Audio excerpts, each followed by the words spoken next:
.704 Charlotte Bound Show, man. This is your boy Twan Dawn in the building, man. It's the show. We back. We back and we live, man, like we never left. It's draft week, so you knew we would be back.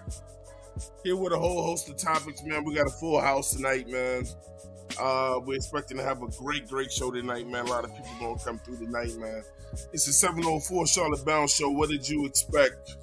Wasting no time, we got the full house in the building tonight, man. First up, man, newest member to the 704 Charlotte Bound Show. My man, y'all go ahead and put it together, man, for that man that's living in, I won't tell you where he living, man, but look, first name, man, last name is Gaskins. The Gas is in the building. What up, bro? What's good, brother? What's good? You ready to go? Exciting go? Week. Ready to get it? Yeah, I'm ready to get it. Let's go. Hey, man, another member of the 704 Charlotte Bound Show, man. He has a show I'll call A Word Edgewise, man. Always coming, bringing y'all the heat, man. He said he can make your, 7th-round pick sound like the first-round one. We're going to see what they're going to get in tonight, man. My man Edge is in the building, man. Edge, what's up? Hey, what's going on, everybody? Antoine, I can make your 5th-round pick sound like a Pro Bowler, but tonight I'm not going to do that for you guys. Okay. I'm going to give you exact players that can possibly be Pro Bowlers. Same thing, man. 7th, first. You know.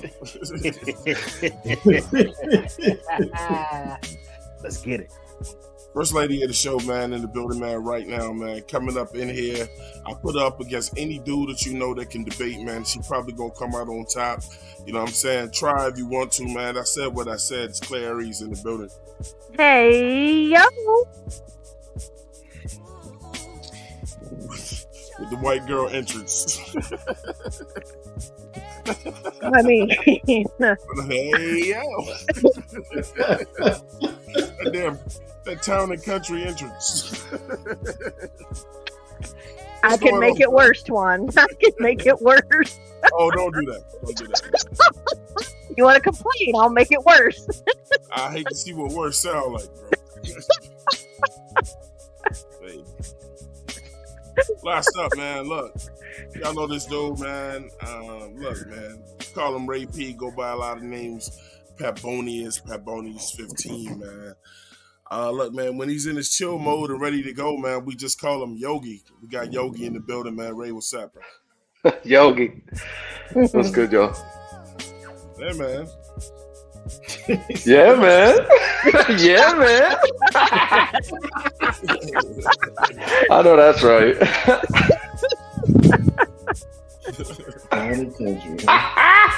Man, loaded night. Oh, man. Got a lot to talk about.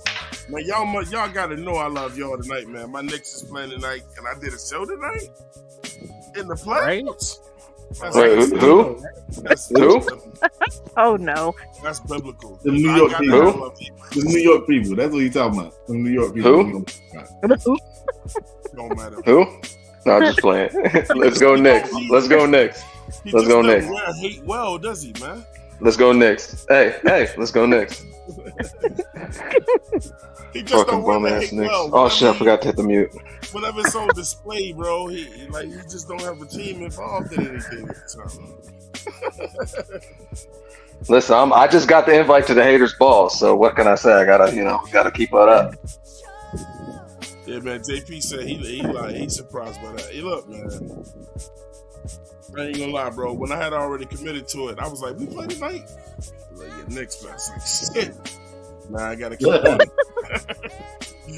Bro, I was in. You already I didn't have to committed. get my car voice ready because it was already on tap, man.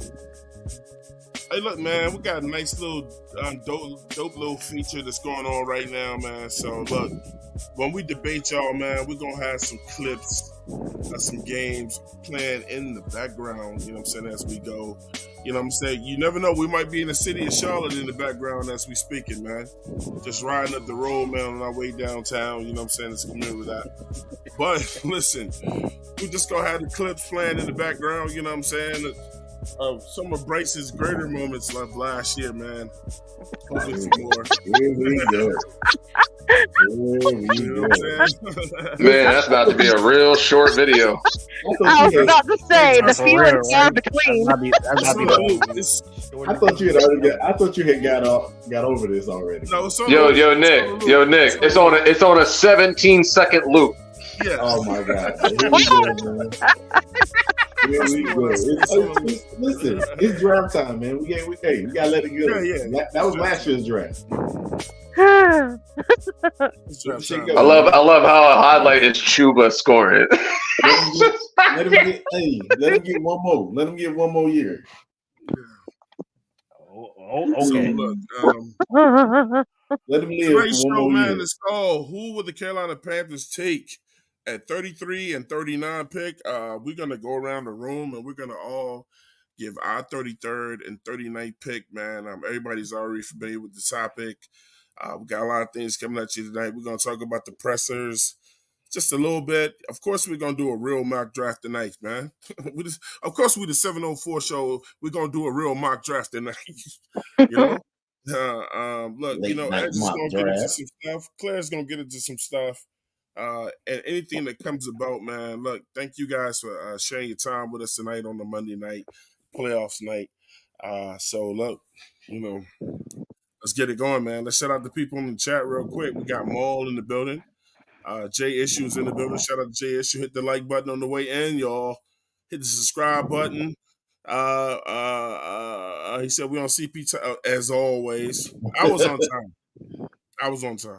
Hold on, Shout I was out on to time Bishop too. is What in you the talking building. about? Yeah, Nick was on time. Bishop is in the building. She said, "Happy draft week, Panthers fan. Let's get it, man.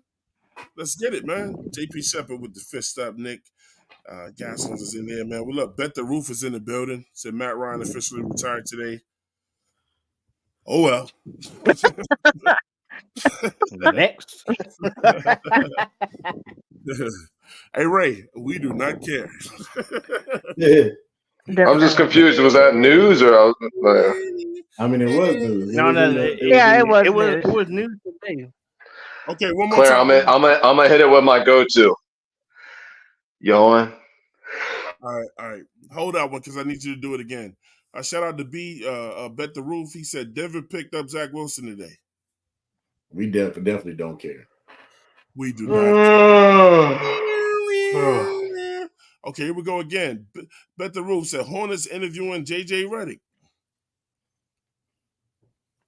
Putting out all the We do news, not all the sports news. We do not care. Supernova Moore said, "Let's get it." So we gonna get it. JP said, Jermaine said, he said, "Town and country situation plan, bro." And Jay said, "Jay, are you sleep?" He said, "Ezra, you sleep?" You know, Nah, I wasn't You do look like you're sleeping.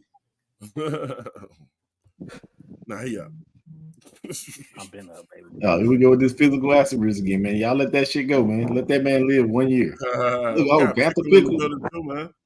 So What's going on, tonight Panther tonight will be an open topic. I mean, it will be an open show for the fans. We will go for about 30 minutes and then we'll start letting everybody in. But people probably didn't even know we going live tonight. So hey, it don't matter. They'll come in. we Everybody usually have spread the about 50 word. or 60 already. Okay, man. So look, who would the Carolina Panthers take at 33 and 39 pick tonight? Hate to do you like this, Claire, but ladies go first. Oh yeah. You hate to do me like that? Okay. I would That's say no Diddy, cool. but No, Oh my god. I know you like that. I know you saw that in the chat. Saw what? I didn't even see it. No, yeah. Okay. Ed saw it. Ed saw it in a No. little private chat. Continue. Okay, so and I will say this, just because of how the draft falls, we don't know. I think damn. either of these guys could go at 33 or 39. So I don't know if does the order matter to you, Twan?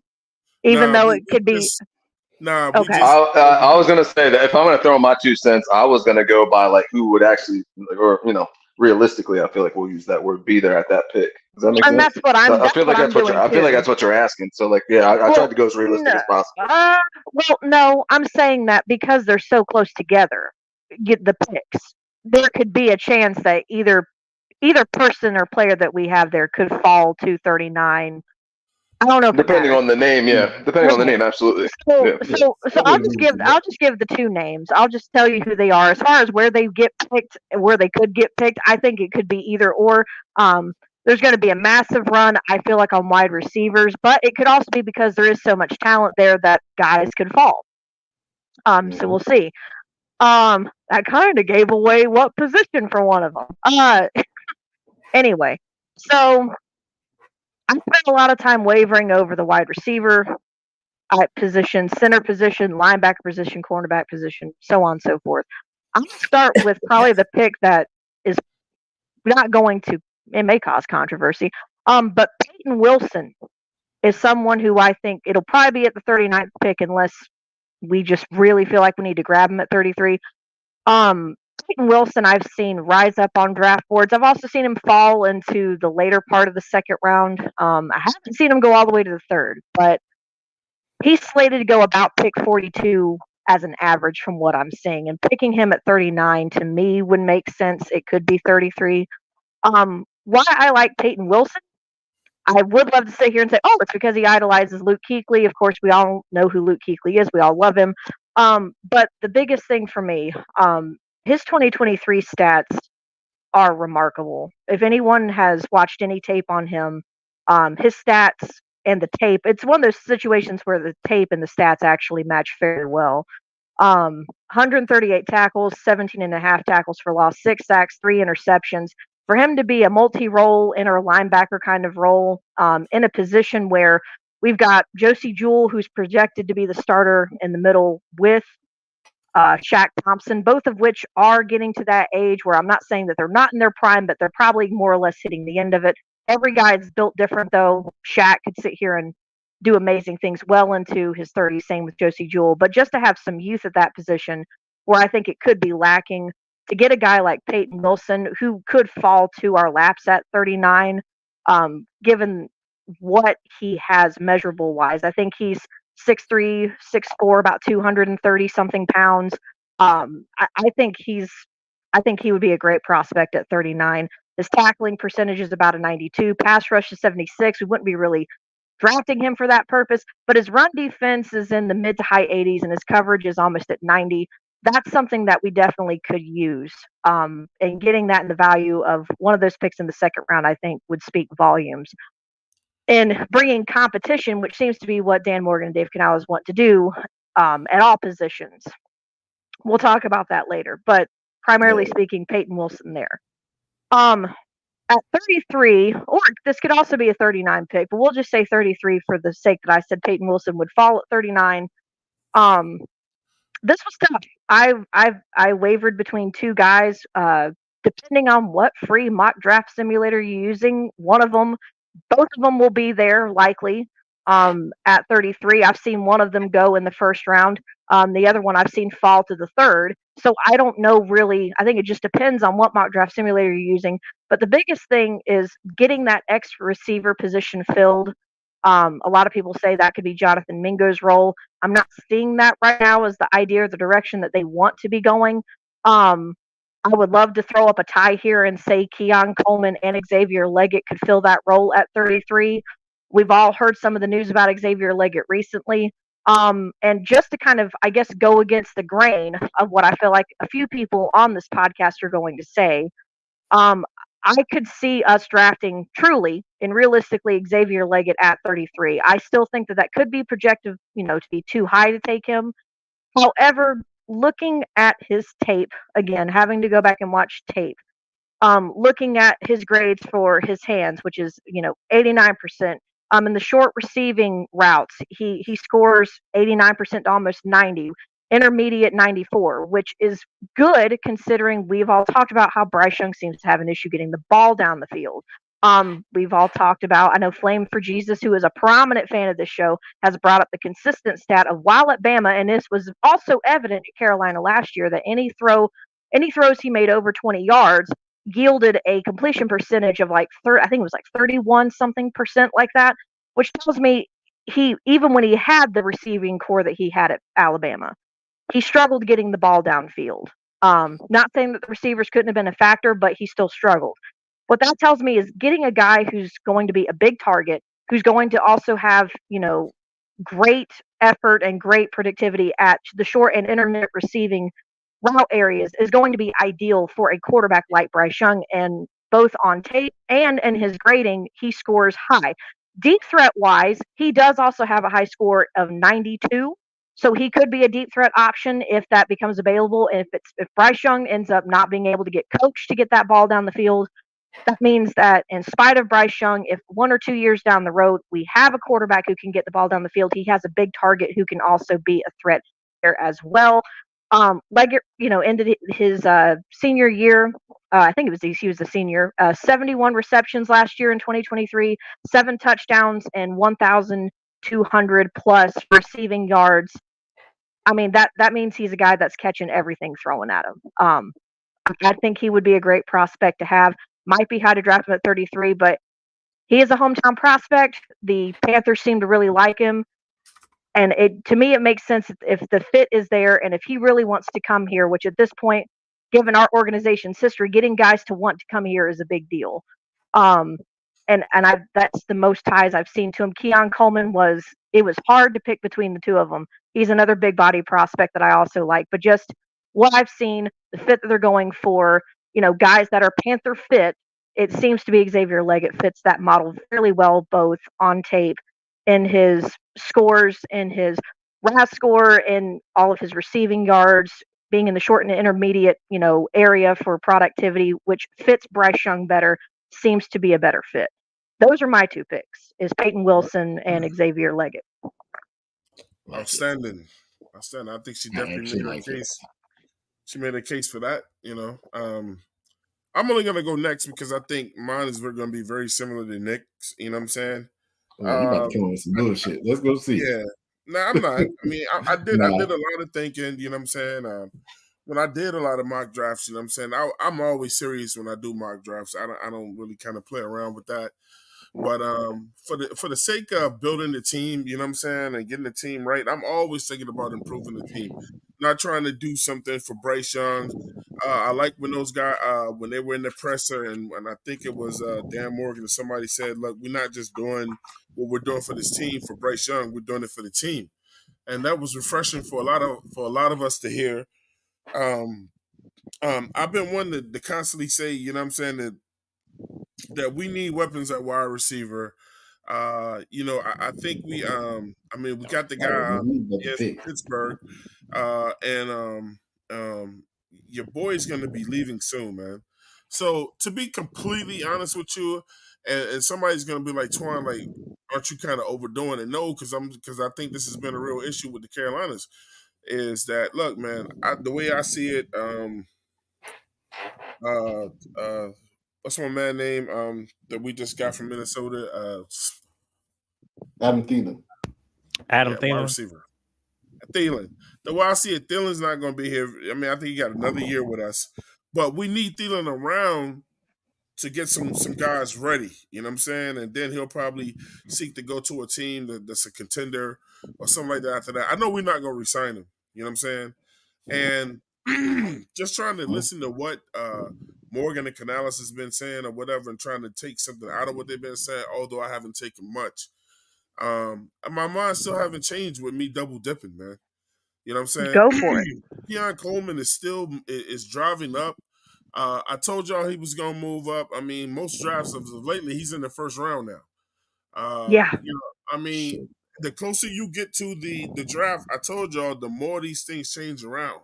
You know, it's all luck at the end of the day. But my thing is, if it 33 rolls around, and now some are saying Keon Coleman could be right there at that 31 or 32 or 33 spot in between that area, I think you have to go after Keon Coleman first. You know what I'm saying? Because of his size, he already has an NFL body. The guy can go up and grab and pull down anything, you know what I'm saying, out there in terms of the ball. Look, he's also a basketball player who played at Michigan State. Look, one-on-one balls are his. He coming down with it, man. He's coming down with the football. He's coming down with the football. You know what I'm saying? I mean, the dude jumps out the gym even when he was playing in basketball. But, you know, just listen to what Claire said. You know, I mean, the other name that seems to keep revolving around us. And for me, I think it should have nothing to do with the fact that he's playing close to home. You know what I'm saying? If anything, you better be saying we got to see him more. Because I don't care about a dude playing on his hometown team. Can he play? That's all I want to know. You know what I'm saying? Can he really, really play? And to me, when it comes down to fit, because I'm a fit guy and not a player available guy, then I'm double dipping at wide receiver. I'm taking Keon Coleman first, and then I'm taking Leggett next, man. That's not bad either.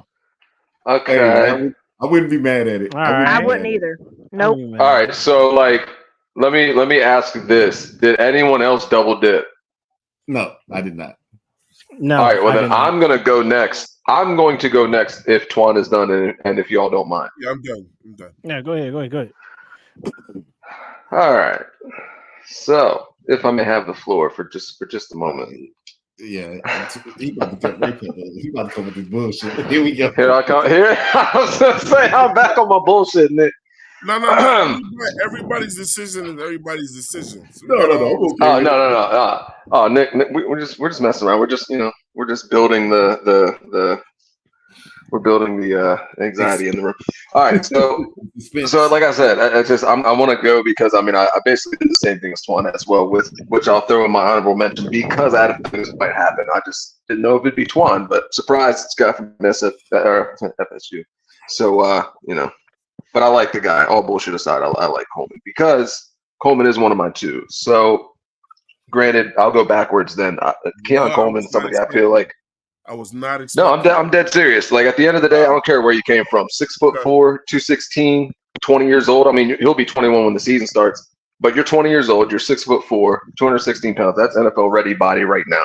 Like, big body, catch rated. This. I feel like I'm taking another shot on what I was supposed to get from Kelvin Benjamin. Let's just really just call it what it is. So this is Kelvin Benjamin 2.0, but like the good one.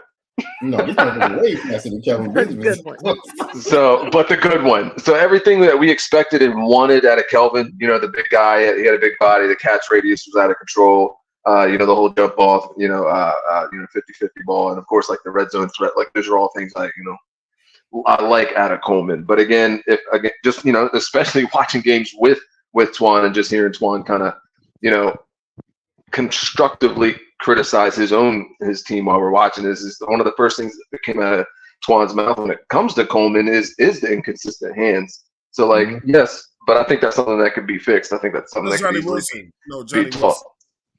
I mean, you were saying that about Coleman too, because there's times where I think it was even against us. He went up for a 50-50 ball, hit him right in the hands, and he dropped it. No, I never talked. No, it was all Johnny Wilson. Let's roll the tape. Because the whole point is that his just not, and you said maybe I am confusing, but even in my opinion, there's too many inconsistencies with that 50-50 ball with him. Like, But with that being said, it's I like a lot of what Coleman has to offer, and again, it's I love even more the fact that obviously the measurables, but he's 20 years old. That's young, and we need somebody that can grow with I'm assuming Bryce or just whichever quarterback ends up here, but. Me, there's always somebody that I start to like more than I did at one point, and I don't know. I guess call me crazy, and honestly, he might not even be there at 33. But I'm gonna double dip too. But I'm gonna go Lad McConkey from Georgia. Now, not as big as I would like him to be, but just arguably the best route runner in this draft. Very quick, in my opinion, deceptively fast. But he did run a 4.39. But he has pretty damn good hands. He reminds me of. Of a Christian McCaffrey type in the sense of he's, when you put Christian in the slot, like it was pretty much guaranteed he was going to win that matchup. And I just feel like that's what McConkey would be in the next level in the slot. Maybe even like a pretty damn good 2. I think he's going to win those matchups more often than not with the speed. And then just again, like he runs phenomenal routes. So pretty solid hands, pretty quick for a white boy. Solid route runner. Yeah, but for the sake of also just throwing it in there for fun, I was going to go at 39, McKinley Jackson, D tackle, 6'2", 325. Obviously, I think this was even brought up before where, lately when we had Starr and Short, side by side, it was a pretty good tandem. So, I kind of made the joke down here, Downtown Brown and Action Jackson could be the next little duo there. But, he has versatility at nose tackle. D tackle, he's a big guy. They have him listed at 6'2", but there's a lot of reports that he's actually closer to about 6.5, maybe 6'1".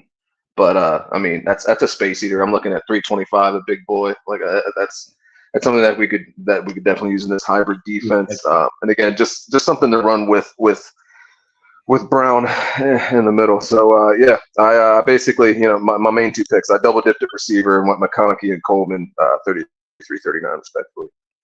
Okay. Let me go. I've been saying McConkey name pop up a lot too, bro. Let me. It's just, at this point, it's one of those things. Sorry, it's just, I guess my last point is I feel like just McConkey might not even be there at this point at 33. His stock is starting to rise, and of course it's 32. He's either going to 30. It's probably he's probably going to be going by the end of the round 1. I feel like maybe somebody jumps up and grabs him like San Diego, something like that. Like maybe he comes back into this first and grabs him, so he might not even be there.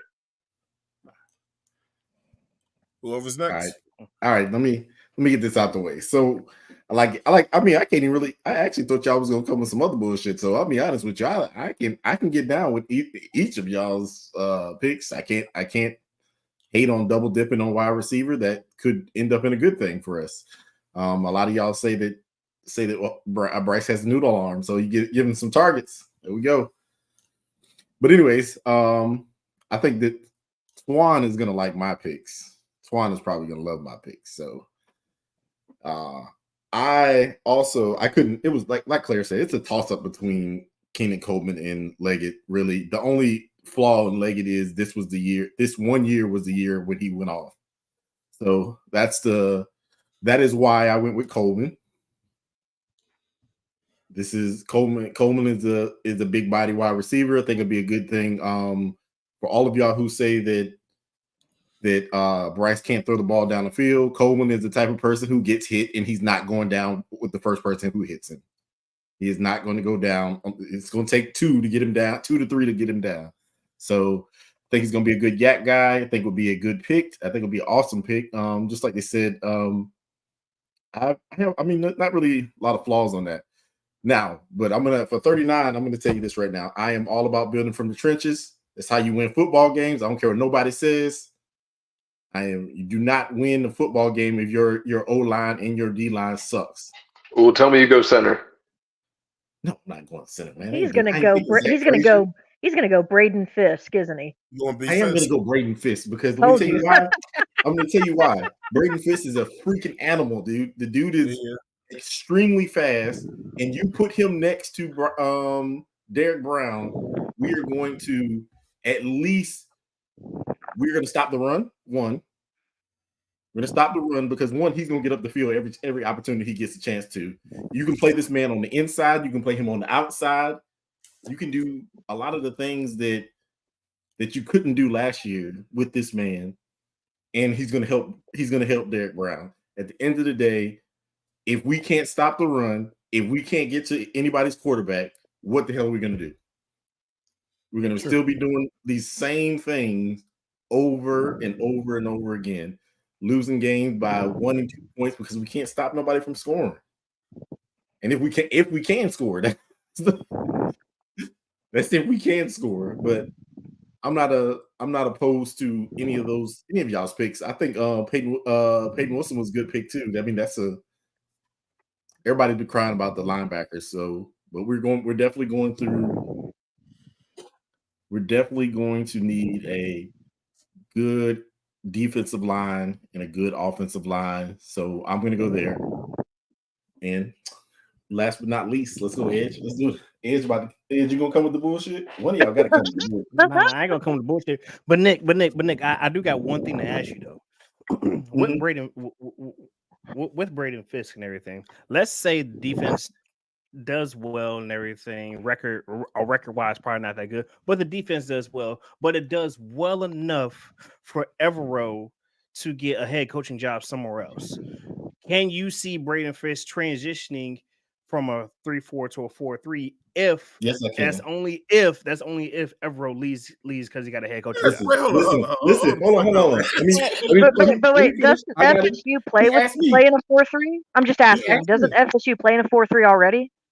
Yeah, we play both. Well, yeah, I think they got a whole bunch of hybrid in what you call it. So it's okay. So this is what I'm gonna tell you this right now. Let me answer Eddie's question. He asked the question. Can I see him playing in a 4-3? Of course I can see him playing in a 4-3 because guess what I'm about to do. If I put him in a 4-3, I'm gonna put him in the middle every once in a while, and I'm gonna put him out on the edge because he's fast enough to get around almost every tackle in the NFL. All you gotta say is who you putting him next to. Okay. You put him on the edge on the same side as Derek Brown. Guess what's gonna happen? They're gonna collapse They're gonna collapse that side of the line. Okay. And then you think about this: if the first person who decides that they're gonna slide in and they're gonna slide in to double Derek Brown, guess what's gonna happen to that tight end? It's gonna try to stop Fisk from getting around the edge.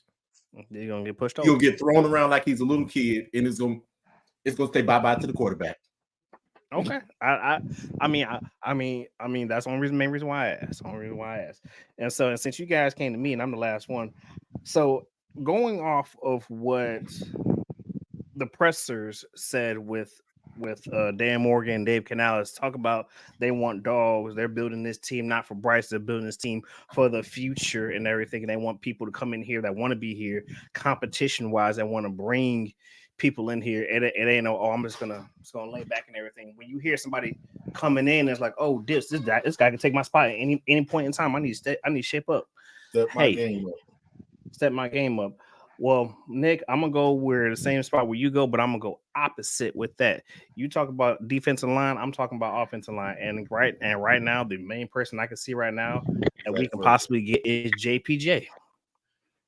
And the reason why, I say that, here's the thing. The reason I believe he's going to do it, and the reason why I say that, and the reason why I say that is because I get we have Austin Corbett there, but guys, look, that ACL, unless he pulls a freaking Davis freaking type miraculous recovery type deal, I'm not trusting that knee, especially on a guy who was over 305, 310 pounds and already had the same busted knee on the same knee twice in the same season and already had surgery on it and got hurt again. And we all know what happens when you overcompensate on your bad knee to not put a lot of pressure on it. What's going to happen to that other knee is going to go right down the hill and it's going to tear up even more. Look at freaking what happened to Derrick Rose. So I'm covering my bases. I'm going JPJ because we need a center. We haven't had a center since Ryan Khalil was here. You're right. I'm not saying Bradley Bozeman wasn't good, but we haven't had a center since him. And we had one and we let him go. So I need a center that's going to come in here, take charge, take command, and actually put up or shut up, and actually take over. A quarterback it cannot be as strong if he doesn't have a dominant, reliable center. We all know, and when every quarterback had a center, it was game over. It was game over. Now the second person I'm gonna pick out, I'm actually gonna dip into wide receivers and everything, and I believe that it's all about if Bryce Young has worked on his arm strength. If Bryce Young has worked on his arm strength, I believe that we can actually go out there and go get him. But at the same time, I don't want to bring him in here and ruin his career. I know exactly who you picking up. Because I was gonna go Xavier Worthy, but he's gonna. But if Bryce Young doesn't have his arm out, he's gonna ruin his career. So I'm not gonna grab him. I'm actually gonna go ahead. Can't believe I'm actually gonna say this. I'm actually gonna go ahead and go with Ladd McConkey. Oh God! As much as I hate hearing his name over and over and over again, I understand what people were saying. I mean, yes, the kid's a good route runner. The kid got some hands. He can get separation and everything. And honestly, it may just be a safe little pick for him because it's somebody that can come in, that can work the middle of the field. And and he can give a little bit of threat. He's not going to be that dynamic. Oh, dips, we got to worry about the middle. No, he's not going to be that dynamic guy in the run around in the middle. He's not going to be that. He's going to be that guy that's that if you need that 5 yard slant out or the 5 and in or the comeback route. If you need that really really fast, hey, boom, just send him out there, get it. He'll be a possession receiver. Grab it, go, sit down, and hey, let's keep pushing. Move the stick guy. That's what I see. I see him as a move the stick guy. Now, can these two players transition into whatever we're going to have? Let's say if our offensive coordinator decides to, I don't know, does well and get another job, head coaching job. Can these guys translate over into if we get another offensive coordinator in? If our current offensive coordinator gets a head coaching job, it's a small possibility, but that's something for another day. I don't think that's an issue. I'm just going to leave it at, I'm just going to leave it at that because I'm going off of we're building this team for the future. All right, guys, for the future. I'm not brassing on Bryce Young, but this is for the future. And if Bryce Young ain't it, then at least we got players in here that's going to be it for the very next quarterback that we're possibly going to draft in this draft or the next draft or the next draft before that. I'm going to go ahead and say something real quick, man. That's real fun. It's more on the funny side, though. And I'm saying it because I see my man Carolina Logic up in here, though. I think the draft is going to be exciting. But you can best believe this. You're going to hear FSU players get called all fucking night. Yeah, they are. They are. We slated for about 12 players. Somebody gonna take that 6'7" monster too. We're gonna get one of them. We're gonna get somebody from FSU is gonna be on our team. Oh yeah, that's guaranteed. That's guaranteed. Hey, Twan, hey, what's the record for the most players getting drafted in the first round from the same school? What's that record? What's that record now? Was it 4 or 5? I think Texas did it. I thought it was Miami. Didn't Georgia do it the year before last? Nah, I think Miami Georgia did it. Most players go in the first round though. Yeah. We talking about first round. Georgia. That 2000 team. Yeah. I think Miami still got that right. I think Miami still got that record. I just ain't about to sit here and say shit. Just make sure you always put respect on Miami's name. That's all. Bro, I think Miami had the most. Let me say this one thing, man. Go ahead. No, go. You got it. Hey, I enjoyed y'all's picks. I actually thought one of y'all was going to pick a goddamn quarterback, and I was going to be pissed off. I thought about it. I ain't gonna lie. I mean, I had that as my.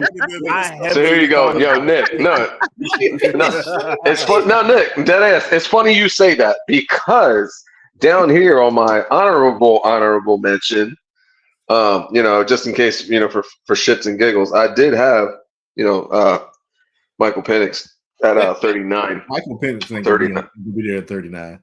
Michael Penix. I'm just saying, I mean, more often than not, he was sitting there in the mocks. So the whole point is, if he's gonna sit there, I'm gonna fucking take it. I'm gonna just let you know right now. So after all those, there's a point in time where I was like, nah, let's just take him for shits and giggles. I got an A for that draft, so it's not completely out of the realm. I mean, I don't know how long they expect to allow a fucking infant to run an offense in the NFL. So. Okay. I mean, at some point, we got to pull the plug here, or just throw the toaster in the bathtub. I don't know, either or. I thought Ray was going to keep it, with what he said. He said, "Let an infant run." I thought he was going to say it's time to cut the umbilical cord and just move on. That would have been so much better. Damn it! Listen, man. Just fucking cut the cord here, man. Holy shit, that was good. Let me just say, I'm just looking at it. I like your picks. It's the only thing about it is, man, I've been watching more and more. I believe we might have a record number of offensive linemen come off the board in the first round this year. Easily. I think it's gonna be double digits. I think it's gonna be double digits. You really think it's gonna be double digits before I think we're gonna get to 10 before we get to the second round? Before we get to the second round, I believe it. I think we're gonna get to 10. I think the most ever to come off the board. I think the most ever to come off the board in the first round is 8 right now. I think we're going to either get to 8 again, because I can see it, man. There's some good tackles out there, man. There are some good tackles, and there's some teams that need tackles. And then there's 5 good centers, 5, 6 good centers. So let me lead this to a different question. As far as the Carolina Panthers in this draft, and kind of think about it before you answer, are you leaning towards Carolina drafting more offense or Carolina drafting more defense? I'll start it by saying I want Carolina to go heavy offense. I made that no secret to go heavy offense in this draft.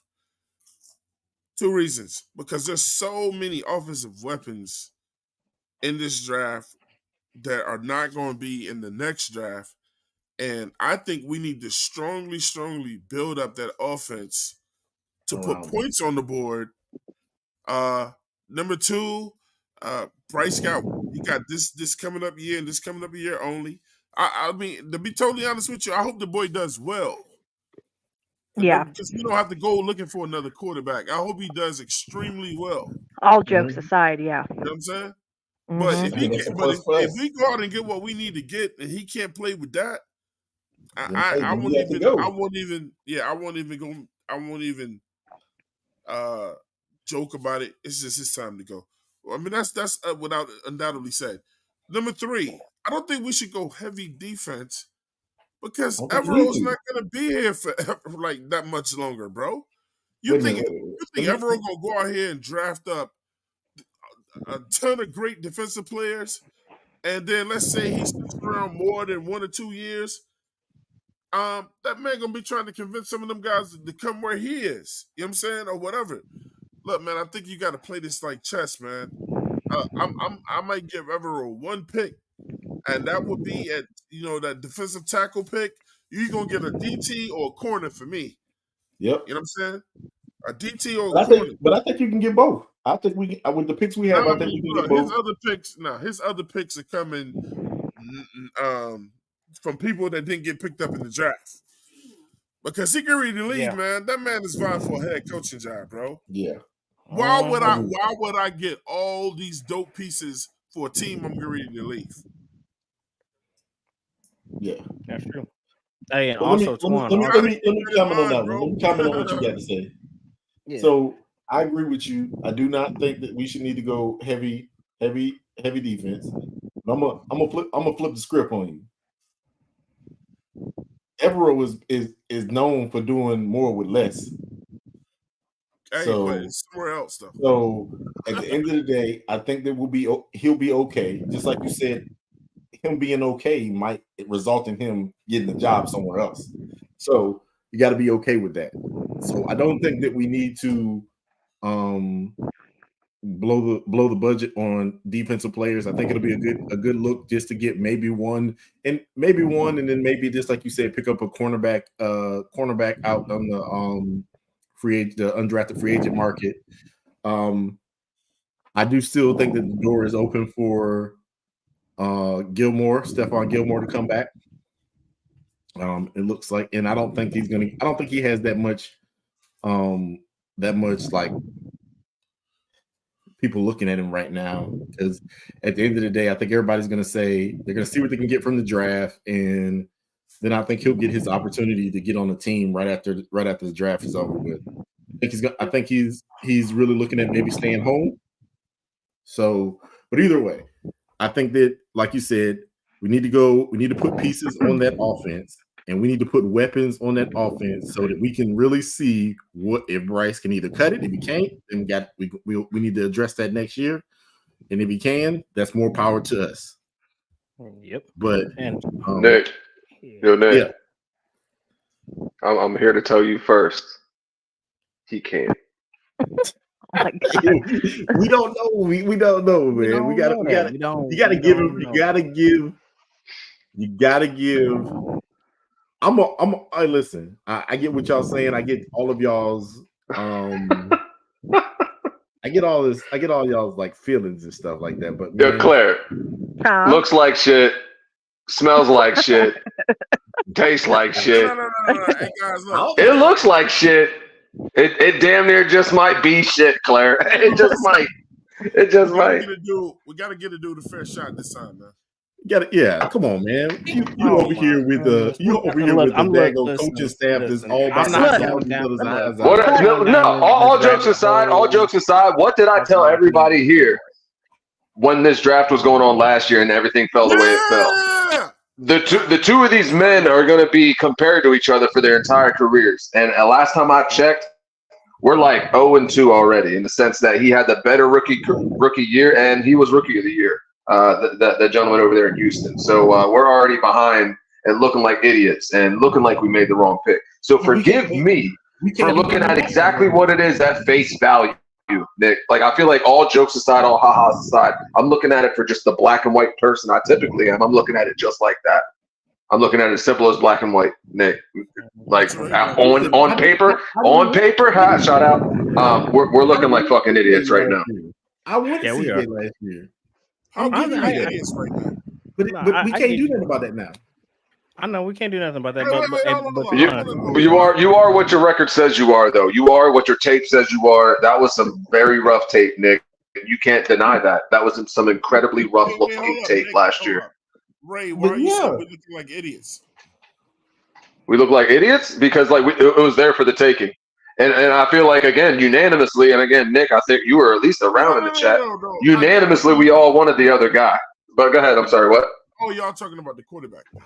Yeah. We're talking about the quarterback. Yeah. We're talking about the quarterback. We did now. I was like, why are we looking like idiots? No, I think. No. In the grand scheme of things, where I feel like if you want to say we look like idiots, we got fleeced. The past isn't new. We look like idiots in the sense of, we could have still possibly done the same record without jumping for a QB, and we would have had the top of the draft board this year. But that's where I could see the idiocy look that way, or even just going as far back, just to even dredge up more history. Listen, is all the I'm just looking at it. Fitterer war crimes of. I agree with you on this too, Claire. If we hadn't made that pick last year, I still think we look here and we probably didn't win any games. Hey guys, look, I wouldn't go that far. Hey guys, I want to go and do something real quick, man. For people that missed the last show, man, shout out to all our channel members that are with the show right now, man. 704 Charlotte Bound Show channel members, and these are the actual members of the show, man. If you want to become a member of the 704 Charlotte Bound Show, please go to our YouTube page and hit the join button if you haven't joined already, and then it'll bring up the 3 tiers that you can join, and just join the one that you feel like that makes the most financial sense to you. We got Yusufi in here, Stone, Kristen Ledane, Ray Papone in the building with that rock and blue. It's Mikez 698-336 Boston, Petey Quick, Bitchikins is in the building. She's also in the chat tonight, man. Texas Swarm 713. Jermaine JP Shepard. Flame for Jesus also in the chat right now. Elizabeth Lassiter also in the chat right now. These are members. It's about six. I think about six more. I got to update the list. But please, man, please, you want to help our channel, please go and become a member of the 704 Charlotte Bound Show. If you're already a member, please go in and purchase a membership for someone else to become a member of the 704 Charlotte Bound Show. We love to have you guys over here. We're a growing community, and we talk real football, no giggles, no catches, and none of whatever. Just pure football over here, drama-free. Shout out I don't know about that drama-free shit. Yeah. Sea Dog. You know what I mean by drama-free. You know? We know. Yes.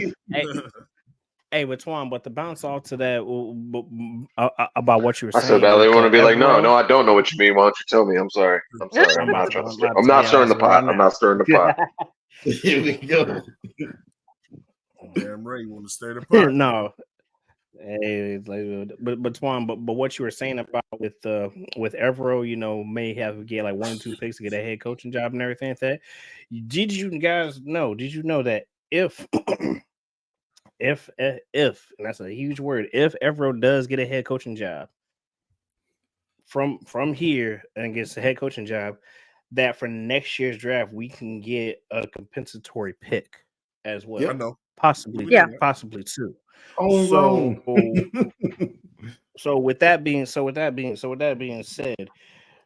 do you is there also a strong possibility that Evero may get more than just 1 pick, just to help out, get him to where he actually is truly trying to get to, besides running the defense for our team, possibly getting a head coaching job with even more picks that he actually gets, and actually using his guys and his players that he actually wants to have here with us? And if so, when he does that, if we decide to move somebody up from our defensive staff up as a defensive coordinator, who you think it could possibly be? I see where you're coming from with that, man. I think Evero will just, he'll pick up his baggage and go do what he got to do. In turn, because like if he's trying to become a head coach, he's gonna have a whole lot of stuff on his plate. Not just the defense. He got to go out there and get his offensive coordinator. If he decide if he wants to be the defensive coordinator. A head coaching, you got a whole lot of things to deal with. He'll have a whole lot on his plate, man. So I think it's just what I think was best for him is do the best job he can do for himself with Carolina and just make our defense look incredible. That's what's gonna get him the job, because if he's over here, the defense gonna look like shit. But that's not what he's trying to say. That's not what his question is. So his question basically is like, I'm gonna tell you this right now, Ed. You do not promote within. You do not. I'm gonna tell you why. I'm gonna give you 100% why. I don't think Canales has enough touch on the defensive side of the ball to be able to to put his stamp on the defense. And I think he needs somebody who's strong, just like how I can't even get his name out right now. Spags in freaking KC. How doesn't even have to. He ain't got to worry about the defense. All he got to do is focus on his offense. He got an offensive coordinator to help build the game plan, but he's calling all the plays and stuff like that. Because I actually think Dave Canales is going to call the plays. I don't think whoever is our offensive coordinator is going to call the plays. That's already been discussed with Brad. Brad Isaac's press conference. That was one of the questions, was with Dave Canales calling plays. How much of a role will he have in XYZ? That was one of the questions I remember. Yeah. So Dave is calling plays.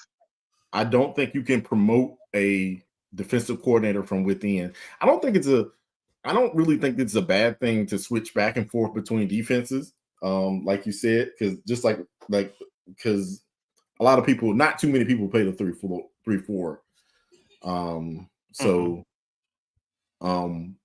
I don't think it's a bad thing. But I do think that if Dave Canales is going to continue to call plays on the offensive side of the ball, he's going to work heavily on the offensive side of the ball. I think he has to have a strong coach on the other side of the ball to be able to run the show for him, so he does not have to micromanage. That's the best way to put it. You muted yourself. Still muted. And that's true, and I get that, and I get that and all, but and for me, it's like this: if we're gonna get all these picks and everything like that, we also have to understand the simple fact that it's not just the players that's gonna be, being in competition with other players. Mm-hmm. There's our coaching staff that we have. There's like two or three coaches on this staff who are vying to become head coaches at different positions because everybody knows the coach cycle is going to come right around through again. All right, so we got to also understand this: the way we draft is also going to determine which coach is possibly going to be getting a head coaching job, and then we have to find a viable replacement for that. So we're definitely building for the future, but we also got to build for the future on when coaches turn around and everything. So I could be wrong about this, but if anyone is concerned about either coordinator being offensive or defensive getting a head coaching job next year, it's gonna be Evero if it's between the two. Not to say, I don't know enough history with Brad Isaac. I know that he has been partnered up with Dave Canales in some fashion for quite some time, but I don't recall, unless I'm wrong, if Brad Isaac has ever been really known to be a play caller. Seems like Dave, pretty much wherever they've been partnered up and gone, especially with their most recent positions, Dave, I don't know if he was the play caller, then that could have been, who was it, Todd Bowles? I'm not sure. Dave could have been calling it then. I'm not entirely sure how that dynamic played out. But if Brad Isaac also isn't really doing a whole lot of play calling, unless our offense just shines outstandingly next year, I don't see Brad Isaac leaving and going anywhere anytime soon, especially with the partnership that he has with Dave. Not to say that it couldn't, but just between the two, it's definitely going to be, EJ, Ejiro Evero, who's going to make that next leap. And as far as your question in regards to the compensatory picks that we would get, should that happen, if by getting those picks in lieu of that, meaning we would use more picks on, this year for defense because of those compensatory picks, I don't think you can wager what might happen and what those picks are going to be on making those decisions this year. I think it's smarter to weigh in the options of what you have defensive wise on your team, knowing who Evero is and knowing what, especially, and this is not to take any credit away from D'Angelo Hall, and I think it's Jonathan Cooley is our another coach. But our secondary guys, not to take away anything from them, but the fact that we had, injuries constantly in the cornerback room, and we had guys come out who we didn't know who they were, but they were making plays. And because they made plays, their names. So that comes from getting guys that fit your scheme. It comes from getting the right coaches. It comes from also Evero knowing what he wants and how to scheme his guys in a way that it caters to what they can do best. So if he's able to do that, doing hip like what Nick said earlier, he can do more with less. I think, allowing 3 picks to go to the defense this year is honestly completely fair. If there's a guy with that, like if there's a 3rd pick involved, that just means that there's a guy there that is screaming at you that you just can't believe fell there, and you would be an idiot not to take him at that point, I think. Yeah, but yeah. I don't think the compensatory picks should play a factor into what we use the picks for this year from Evero potentially leaving and going elsewhere. And for all we know, not to say that Evero wouldn't want to leave, but if it ends up doing well, he may end up wanting to stay if he wants to continue. I highly doubt that that's going to happen.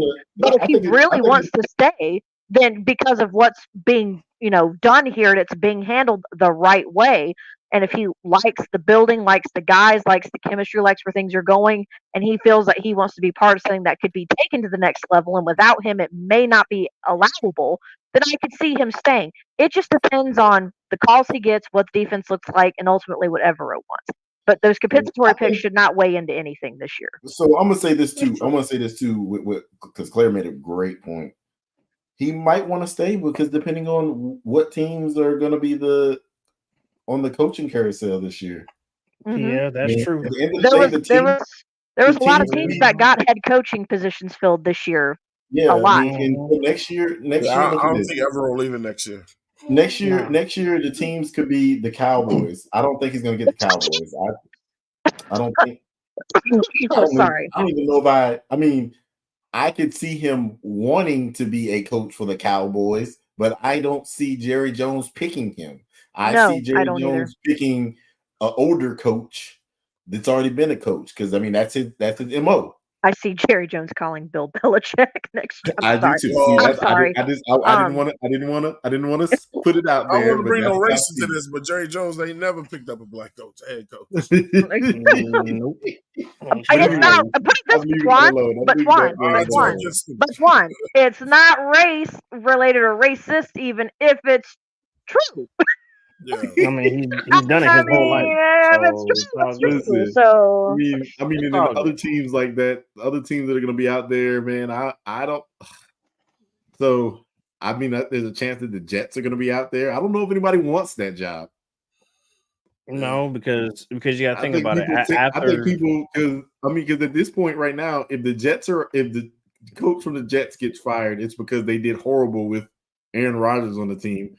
Who wants to jump ship and go to a team with a 42-year-old quarterback by the time y'all start playing next season? No, and not I said the blind man. Ain't nobody want to take that. But here's the thing, though. But also you got to look at those type of things, man. But I get what you're saying.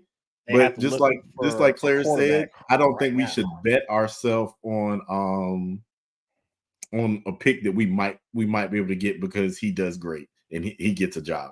I think we should. Well, the thing is, we should more or less look at it like this, man. Like, if he does good and he gets a job, that's great.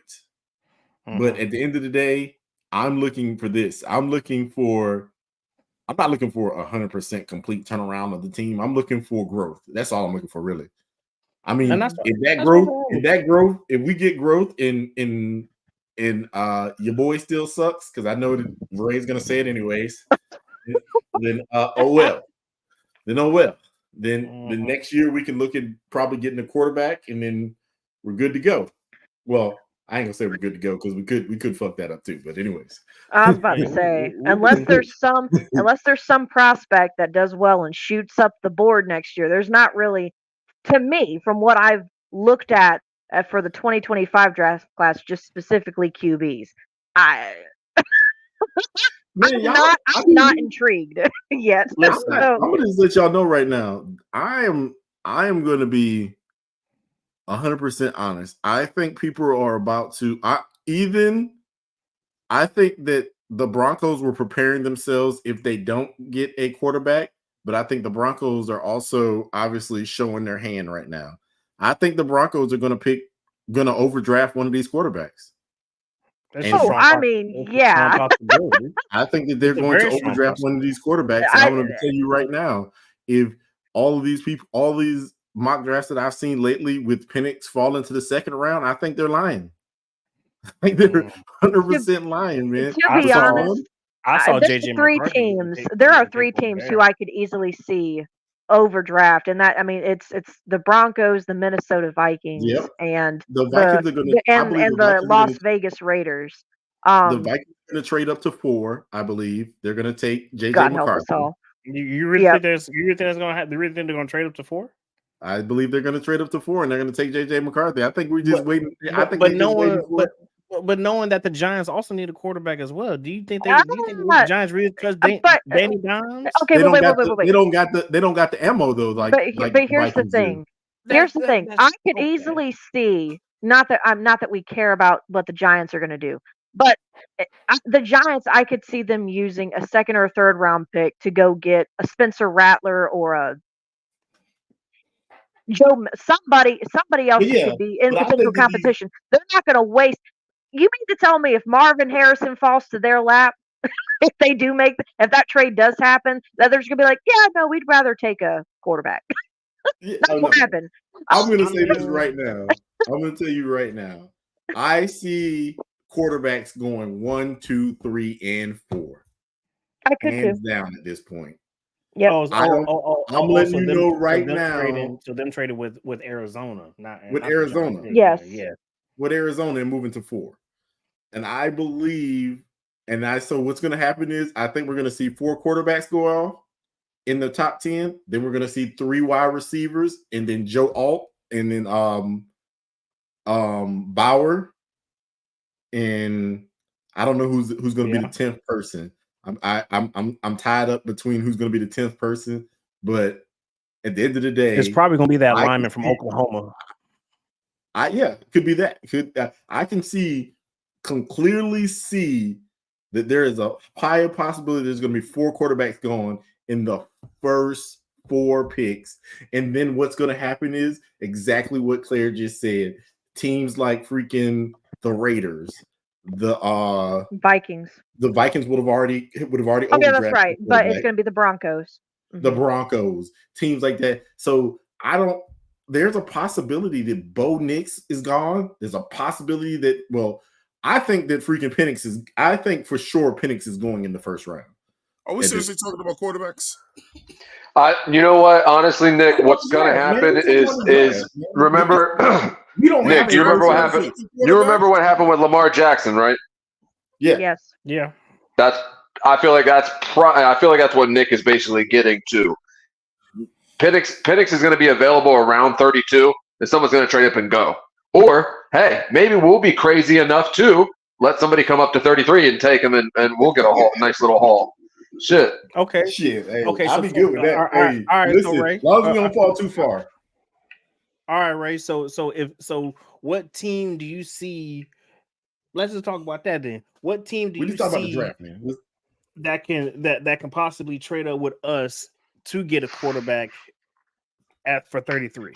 If the Raiders don't want to waste, their pick, there's a couple pick, then they could move up from their second round pick to move up to 33. We're talking about teams like the New York Giants, quarterback needy teams. Edge. It's obvious. I feel like obviously simple, easy answer. So the Giants, the Raiders, like Claire even just said, but I just had the Vikings. Sorry, whoever just said that. So then the Vikings, if they don't trade up, which they're one of the teams rumored to go up 3.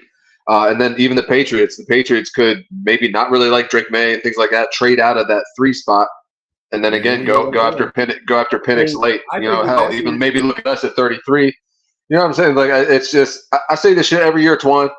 I love draft time because it's just all the crazy ass trades that happen that you just don't even see it happening. Like last year when Texans went back-to-back picks, I'm like, what? But look, this is the other crazy. This is the craziness about Minnesota. If Minnesota trades up, I'm going to tell you what the draft compensation is right now. They're giving you 11 and 23 plus a first next year, and Justin Jefferson. There's no way. I'm 100%. So they are. So right now, looking at every draft analyst, they're saying that those top 4 picks are worth at least what we gave up last year. Anyway. So hold on. So if Minnesota does that and get a quarterback, they're already setting their quarterback up for failure for not having Justin Jefferson there. Granted, yes, that's not true because that wide receiver last year played really well. He played last year. You want to know why he played last year? Because Justin Jefferson went off last year. But Jordan Addison? Jordan Addison played Justin very Jefferson well last went year. off, and Jordan Addison went off too. But here's the thing though. When you bring a new quarterback in there like that, yes, you do have a wide receiver right there, but you don't have the receiver. You don't have the number 1 guy. Because right now, that's what we're fighting to try to get right now too. So in this draft. We're fighting to get a number 1 guy. A better one for you. I got a better one for you. Look at this. So why set him up for failure? I'm Arizona. if I'm Arizona, I'm trading with Minnesota so that they can get a quarterback, right? That means that I'm giving up the opportunity to get Marvin Harrison Jr., Roman Odunze, Malik Neighbors. All three of them are gone by the time I pick at 11. Oh yeah, 1,000%. So 1,000%. What are you giving me that is going to make up for the fact that I'm giving up on a potential number one receiver, which I obviously 100% need? So Minnesota, that's where Justin Jefferson comes into play. Justin Jefferson is gone. Because I'm not taking Addison. I'm not taking Addison. I'm taking the guaranteed monster. That's true. You are taking the guarantee. You are taking the guaranteed monster, and I'm gonna pay him whatever he wants to pay, just like they did with freaking what you call with Diop. Yeah, Diop. Yeah. I remember that. They did with Diop. They took him off the Texans' hands and they paid that man whatever he wanted to get paid. And he did well for those. And he did 3 well. years that he, so for at those the 3 end years, of the day, he was a two-time Pro Bowler. If I'm going to give up my fourth pick, I'm only giving up my fourth pick to a team that has a prolific wide receiver, because part of that trade compensation is going to be a prolific wide receiver, because I'm giving up the opportunity. Nick, real quick, just real quick, Nick, serious and kind of like tongue-in-cheek question for you real quick.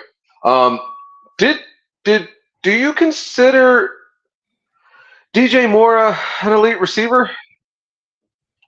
He's a more than capable wide receiver. He's better than more than half of the wide receivers in the NFL. Okay, just another quick question. What was the team that he? I understand he played for Chicago last year. What team did he play for before that? The Carolina Panthers. Oh, fuck! You don't fucking say. No. Oh man, we're fucking backtracking, Twan. We're backtracking, Twan. Oh my god! No, we're not. I'm Ray. I'm just telling you. I'm telling you right now. If all I'm saying is this, Ray, this makes total sense. If I'm going to trade out of the fourth pick, I can't get that, and I'm going to go outside the top. Matter of fact, if I'm going outside of the top 7 picks, I'm not getting Malik Neighbors, I'm not getting Roman Odunze, and I'm not giving Martin Harrison Jr. So if I'm trading back to 11, you got to give it up. Because that's what Carolina did. Unfortunately, Carolina has set them picks to a new market price. So what we did a lot of resetting of things at a different market price. Apparently, I don't like the trade from last year. None of us like the trade from last year. I think I can speak for all of us when I say that. So Nick, so what you're truly saying is, don't pull a Carolina Panthers if you're doing something like this. Don't pull. I don't think they have a choice. If you really want a QB, one of the top 3 or what have you. Top 4. They're not getting into 3. If they get into 3, I know. Unless someone is just really not that sold on Drake May or Jaden Daniels, we already know where Caleb Williams is going. So supposedly, I've seen Caleb. You never know. I don't know where any of these quarterbacks are going. I don't know either. I've seen so many crazy mock drafts recently. It's not even funny. I've seen every quarterback go to every team that needs a quarterback. So let me ask, and Twan, I'll ask you just to kind of switch gears. It'll still be talking about draft talk, but just to get it away from the Minnesota Vikings, because no offense, who cares? So question: do you want me to rapid fire? I've got a list of the players who have done visits with us. Rapid fire. You want me to rapid fire them? What do you want me to just say? Their names and their positions, or names in college? What do you want me to say? Just their names? Names or positions. Names, positions, college, all 3. All right, let's start at the tippy top. The only thing that might be shocking to some of you is the fact that so far, document-wise, we have not talked to any centers.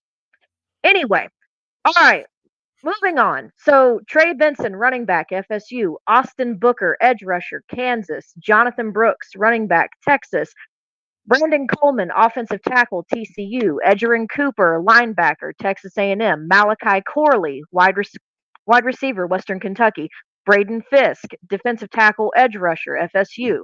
Marshawn Nealand, defensive end, Western Michigan. Jalen McMillan, wide receiver, Washington. Jordan Morgan, offensive tackle, Arizona. Bo Nix, quarterback, Oregon. Patrick Paul, offensive tackle, Houston. Brendan Rice, wide receiver, USC. Jatavion Sanders, tight end, Texas. Ben Sinnott, tight end, Kansas State.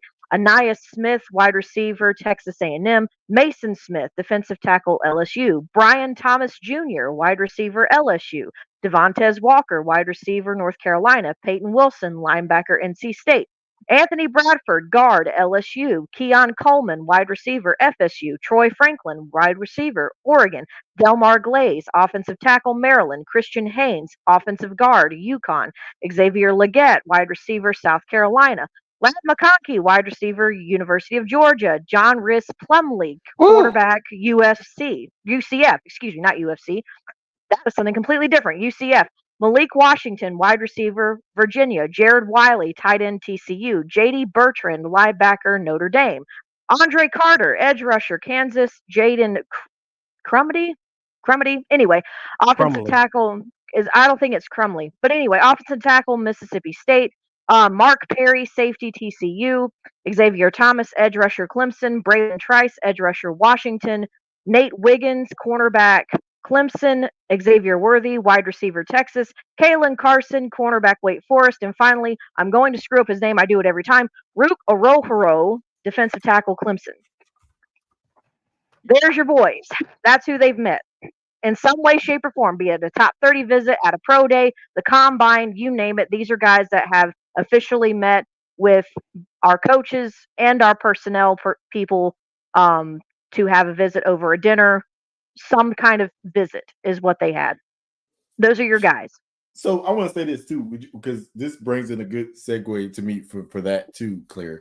Because do these visits really mean anything at this point? Because I'm going to ask you this, because I'm going to give you an example. This example ain't got nothing to do with our team. This is about somebody we don't care about. So the Chargers for their top 30 wasted 4 top 30 visits on Maryland. Was it Maryland players? Not Maryland. Michigan players. Why the hell do you bring in Michigan? I think this is all smokescreen. Other than the fact that one thing that this is almost guaranteed that Carolina is going to do is pick a wide receiver. Right. Because you riddle off wide receivers on a crazy amount, and then I think that they're going to pick a tight end, because I think you said 3 or 4 tight ends, right? There was 3. 3 tight ends, and I don't even know how many wide receivers. Yeah, it was a ridiculous amount. So I just think that some of these things maybe they might drop. What in God's name was all that? Nick beat Philly. Ooh, that's not me. No, the Knicks beat Philly. Oh, 102, 101. Oh, okay. Oh, that was. You said Nick.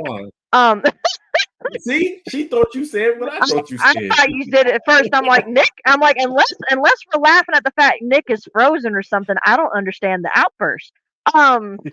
Okay, but no. Anyway, no. Now, Nick, I 100% get what you're saying. But now, the reason why I listed those off, one is for anybody in the chat or for any of you on my panel who didn't know who we had already talked to. But I think the biggest thing is that you can call it a smokescreen. There's smoke screens every year. Do any of these visits mean anything? It's not that they don't, because they've met with a ton of people. Obviously, we're not going to pick everybody.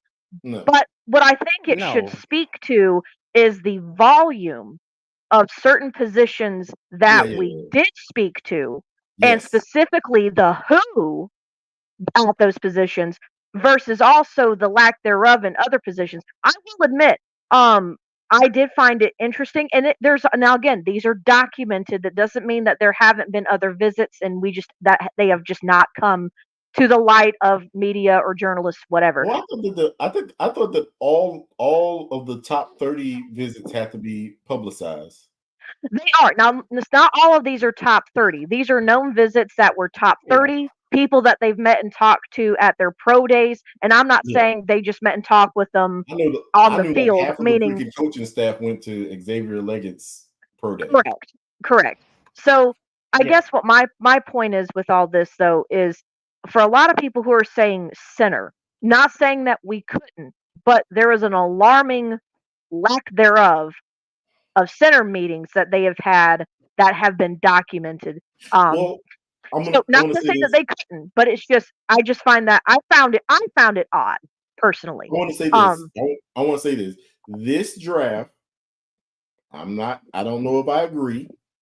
This draft has been slated to be one of the drafts with the most center populations in the last 10 years. I think you're right. That's fair. There are a bunch of centers that I've looked at that are decent, and so I think that I don't like. I'm with Edge. I don't think we're going into the year with Corbett as the only option. No, I don't believe that any rookie that we do pick at center is going to beat Corbett out right away. So I think that they're probably going to take one somewhere in the third or fourth round. I have the centers that I have. We'll talk about it when we do our mock whenever we get to it. But Cedric Van Pran. Do you believe in miracles? Oh dear Lord! Oh God! Is this just game one? Hey man, we was down 4 points, man. No, we hit two threes within 5 seconds. Man, fuck Joel Embiid, man. Big motherfucker. Next. Back to the world of football. Goddamn. Because I can't talk anything when it comes to basketball. Anyway. Oh hey, Edge, was you watching this? Oh my God, bro. No, I wasn't watching it, man, but I was looking up some information. I clicked it on after that happened because it popped up on my phone that it happened. I'm like, get the fuck out of here. So I turned it on after the fact. So either way, there are guys. I think this guy is also. One more second. Oh Lord. Let me tell you one motherfucker that played for Toronto that I fucking hate, man. That's fucking Kyle Lowry. He is Kyle Lowry, man. He is the fake because it's not Mike Lowry. Foul dude on the court, bro. He is a bugaboo. Kyle Lowry. We don't want to hear about your basketball team. I was enjoying Claire's. All right, I'm done. Anyway, but no, Cedric Van Pran. I believe this guy plays center and guard, but Christian Mahogany out of Boston College is another one. And Bo Limmer, he's from Arkansas. And then if we get this deep, I hope we don't go this deep. But Andrew Rynham, I think it's Ryan. Anyway, I believe I think it's Oklahoma. He's out of and he was someone who could likely go undrafted or he will go in the much later rounds. But he's a center that oh Lord, what is it called? Zone. What does he specializes in? Yes. Which if I'm correct, they have touched on talking about that being more of their scheme run possibly this year. Dave Canales has touched on that that's what we were doing. That's what we were doing the year before when the defense was good, when the offensive line was good. That's what we was doing that year too. Right. So, but that's what he specializes very well in that. He was a standout at some of the Pro Bowls. He's obviously not rated very high, but I've watched tape on him, and if we really go that far into the draft without taking a center, and he's a late round steal that I think someone could snag. Yes, man. Have you ever noticed that I've kind of stayed in the range of the Arkansas center? Almost every mocking draft I've done. Bo Limmer? Yes. Bo Limmer. I've stayed in that range because I think that they need a dude who, if Austin Corbett does get hurt, God forbid, he can play. Right. I don't think that we need to pick a dude who might need a little bit more development. I think we need to pick a dude who can play if Austin Corbett gets hurt. Well, now, here's the thing, though. I'm not saying that Andrew Ryan can't play. I think the thing that everyone keeps forgetting, too, is there are guys who are going to fall into these rounds that under normal draft circumstances would be taken in day 1 or day 2. Yep. And that's So gonna be that's what's going to happen. This is the draft to make good decisions, especially if you are in a position like us, where unless we trade back 33 or 39 or both, we don't have a lot of picks. We have 7 total, which if we were to, under normal circumstances, have a first, second, third, fourth, fifth, sixth, seventh, we have a total of 7. Yeah. They're just in odd places. But so I think we need to. I think that for us to have a successful draft, I think if we do not trade 33, because I honestly think if we're going to trade, that's what we're going to trade. I think I could see both, but If we do not trade 33, I honestly believe we need to hit. We need to hit on 33 and 39, and we need to get a viable starter at 65, because that's the next pick, right? Yes, 65 next pick after that. 65. So we need to get through. We need to hit on those 3 spots for starters. We don't need, because after that, getting reliable backups and all that kind of stuff right there is or getting younger developmental player who has good attributes, who could come in and could play if we need them to. But I think that's where we're at this point, man. I don't I mean, just like you said, I could see us trading out of 33. I mean, because 33 go ahead. No, go ahead, finish. Well, I was going to say, because of, and here's what I'm thinking. There's going to be a massive amount of time that spans from when day 1 ends to the beginning of day 2. They did allude to this in the press conference. Both Dan Morgan, and I'm assuming because he's going to need help, Brant Tillis's phones are going to be ringing off the hook. Blowing up. And I do believe, and just as how we were talking about how the value of picks 1 through 4 are amounting, like not just the first overall pick, any of those 1 through 4 are going to equate to what we gave up, if not more, for the values of 1 through 4 this year. That should also speak to, because of the depth and the talent in this draft, it's not just one position, it's a lot of positions. That 33 is extremely valuable. This is where I see this is the crazy part about this is, so the Vikings are at 11, right? That's their natural pick, right? 11's their natural pick. 23 is the one they picked up from the Texans, right? Right. I believe if somehow magically it's only the top 3 quarterbacks, and we go down and they let it ride, just like you remember 2 years ago they let it ride. It was like no quarterback got picked except for Kenny Pickett. And a lot of people thought that it was going to be like 3 quarterbacks taken in the first round, and it didn't happen. So if those 3, the 3 that we already know that are going somewhere in that top 10, those 3 go, and then they let it ride for a while, and I could see Minnesota taking their chance, and because at the end of the day, because Minnesota could do just like you said, like we could wake up on day 2 and there still be Michael Penix, Bo Nix, and maybe JJ McCarthy.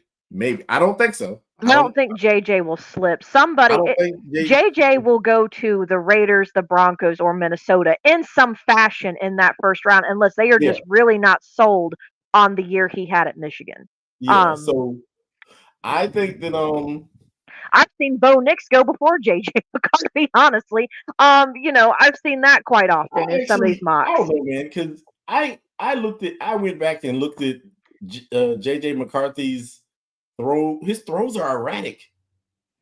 They be all over the place sometimes. Well, the dude does exude leadership and stuff like that, but his throws are not beautiful. right. I mean, I I think that people are jumping on his bandwagon because of the fact that they did that. It has come out that this dude is a leader among men. It's that Michigan bandwagon. It's every year, man. I don't know what it is, man, but they said. How can I say this delicately? I'm gonna say that's the story. They said he's a great leader. I want to say it delicately for real though. Every year there is a guy coming out of college, and it's usually a quarterback.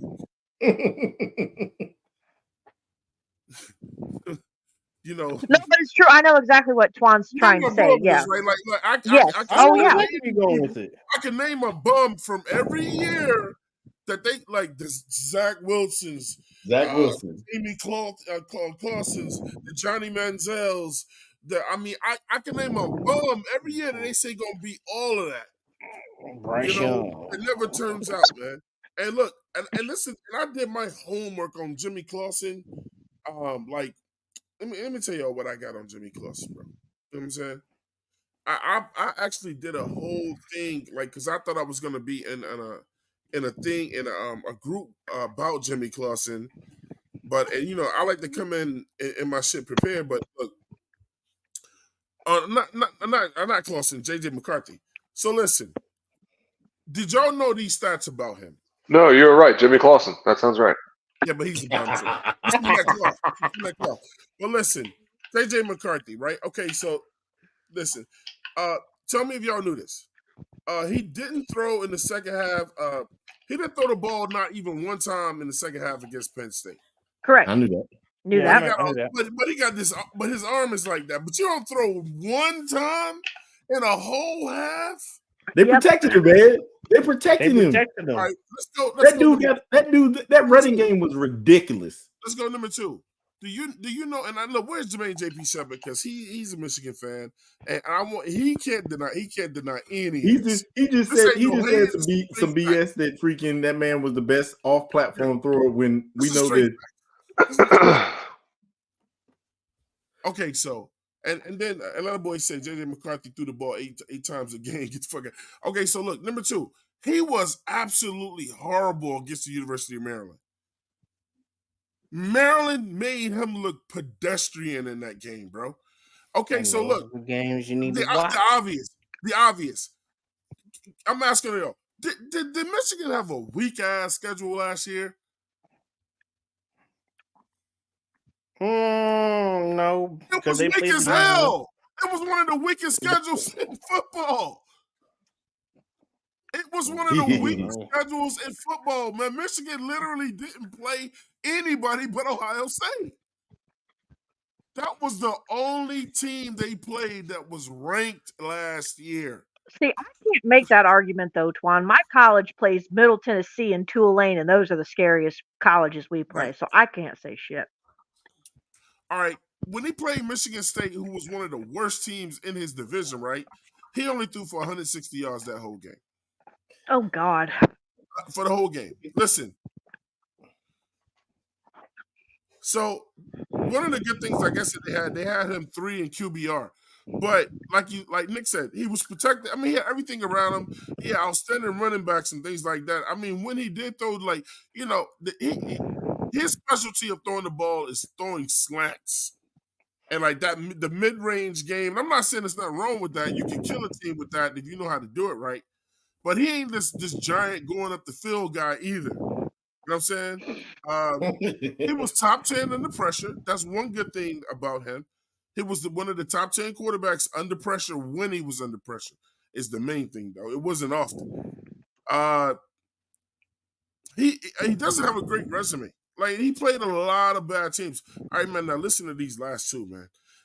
27.1% uncatchable throwing rate, 48 out of 105 eligible quarterbacks. I'm not just saying 27.1% of an uncatchable throwing rate. Uncatchable throwing rate. And then his throws are erratic. Yeah, and then here's the last one. The last one says if he could throw outside the numbers, then he won't be able to throw inside of the numbers in the NFL. If you can't throw outside of the numbers in college, then you can't throw inside of the numbers in the NFL. But then you got all these damn draft specialists and everybody saying JJ McCarthy is a generational player. Get the fuck out of here, man. That is Hey, their golden goose. Oh, That excuse is me. going to be Jesus. their guy for the draft. Todd McShay and all these. That's who they pushing, and they know that dude ain't got skills like that, bro. I'm gonna just say this right now, and then he was saying that off-platform stuff, man. I'm gonna let you know. The only thing that Caleb Williams can do is throw off platform. That fool does not stick to a script, and he throws off platform on a regular basis. So I can't say JJ McCarthy, and that's why they're comparing that, and that's why they're comparing Caleb Williams to Patrick Mahomes. I know.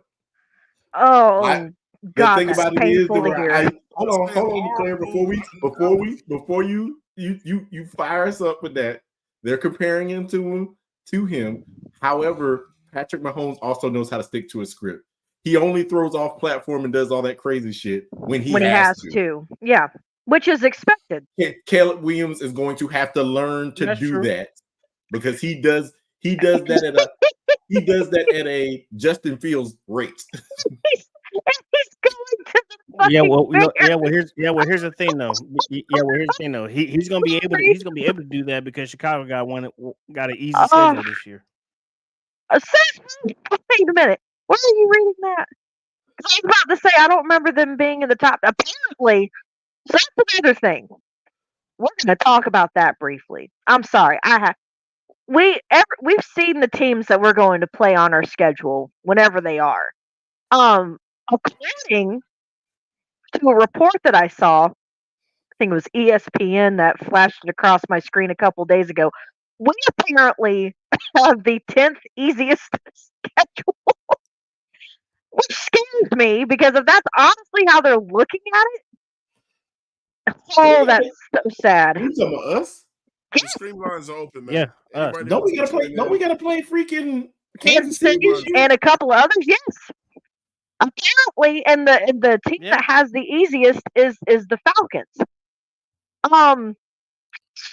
So yeah, apparently we have, and the hardest schedule is to be played by the Pittsburgh Steelers. I know. I read this and went, effing how? Same division? I mean, I understand it. No, don't we all play the same teams? No. No, you're going to play different ones. You're going to play different. You will play. I think the NFC. You play the same within the same division, but the teams that you play from different divisions outside of your own are going to be different teams. No, because they do it. So the AI system that they use is usually programmed for you to play, obviously, your division games, and then your out of division games are usually picked for those. There's one division that you play in the NFC, and there's one division that you play in the AFC. Right, and usually the games there might be. I think there's one or two games that they sprinkle in there that. I mean, Nick, I'm not really sure how the algorithm works. I'm just telling you what was being listed, and that also can be determined based on. It's also not just determined on schedule. It's also, I think they based it on your team stacking up against the schedule. Yeah, but I thought that the reason that they said we apparently had one of the easiest schedules this year was because our division sucked, and our division didn't do that great this year either. Well, I'm basing this on that is what I read. No, you have it. I saw our schedule and I'm like, damn. Oh, I figured we'd be in the top 10 for hardest. Go ahead, Juan. Sorry. So look, man, bring him to the show, man. We're going to put our hands together. He definitely going to come over here and try to defend his Michigan boys. I know that's what he's coming here to do, man. You know what I'm saying? But I got the stats ready for his ass tonight. Y'all, welcome to the show, man. King Jermaine, JP, Shepard in the building, man. Y'all give it up.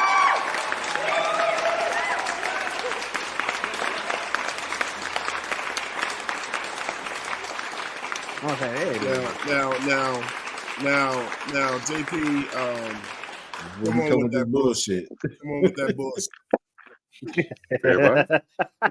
Come on with that bullshit. What's going on, man? No, Let's the hear it, bullshit bro. is What you you got? thinking that Paris for damn, but you sit here and try to tear my nigga down. So I want what? Listen. I said, We you not sit trying over to there tear the thinking man down, but I think they're giving him more hype than he needs. So listen. Oh, JP. Hold on, let me say this. Let me say this. Before y'all get, I'm gonna say this. JJ, last month we was talking about JJ McCarthy going in the top of the second. All of a sudden, here we are, 4 weeks later. They talking about this dude might be better than Drake May. Come on, man. Now I have some things to say about Drake May, but I won't even get into JP that. don't even believe that's it. Go ahead, JP. It's just the floor is yours. because they banking on JJ's upside. One thing that people don't You realize. said they banking on it. Oh, banking on What upside? So you said it's not necessarily there yet. This happens every year. What?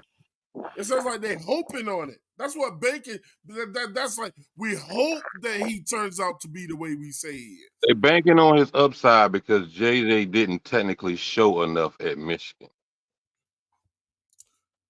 Because everybody says that, okay, Michigan system protect them and this, that, and the third.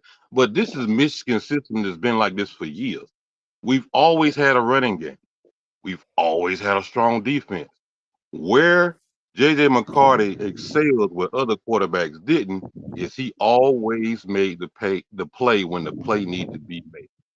It was in the most pressure situations against the best opponent. Did you not watch the Ohio State game? Did you not watch the game against Bama? Did you not watch the national championship? He's had a knack of making listen to this, JP. JP, listen. The number 16 that I said about him, and this is what you're talking about right now. Number 6, he was top 10 under pressure. So I acknowledge that he was that type of player under pressure, but it does not exempt all this other shit about him, bro. Hey, I'm just saying. Why? Nobody's really saying anything besides his upside, though. What? I'm tired of this word upsides. You either fucking got it or you don't. He's been showing it, boy. He's been showing it. This guy is. He's been showing what? He's 27-1 as a starter over the last 2 years. He wins. He always has a knack for making the play during the game when Michigan actually needs. I want y'all to see who Michigan. Now, granted, I'll admit Michigan doesn't ask him to make a bunch of plays, but when they do need to play, he completes it. So let me put this in you. Let me put this in your ear then. So you telling me JJ McCarthy should go to a team right now and start? No, he ain't saying that. I wanted JJ McCarthy to stay another year because I wanted him to display more. Okay, I can agree with that. I can agree with that. I can attest. You know what? I can get down with that. Because at the end of the day, you about to see JJ McCarthy go into the fire on one of these teams. Even if he goes to Minnesota, the only way this works out for him is if Minnesota stays at 11 and take him. If Minnesota trades up, Minnesota giving up a wide receiver, giving up one of them wide receivers. It's in all fairness and happiness. I don't think Minnesota is hard pressed to do that, though. They may think they are, but I don't think they are. Why not? Look, let me say this. They don't. JP be in the fucking chat. I see him. He'd be snipping away. I don't think Keon Coleman or all that. When Jordan Travis was straight, when he wasn't even hurt, Jordan Travis is just kind of he's just mediocre to me.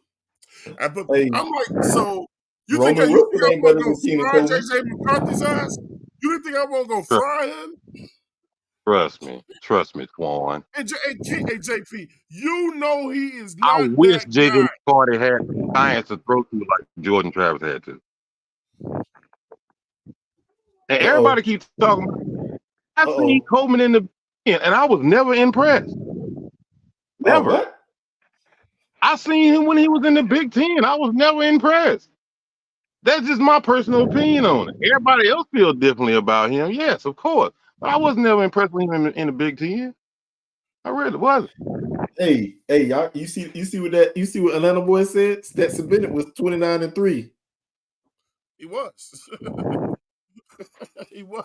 Does that mean that means he should have been drafted in the first Atlanta round? was that and played on a fucking all-star team.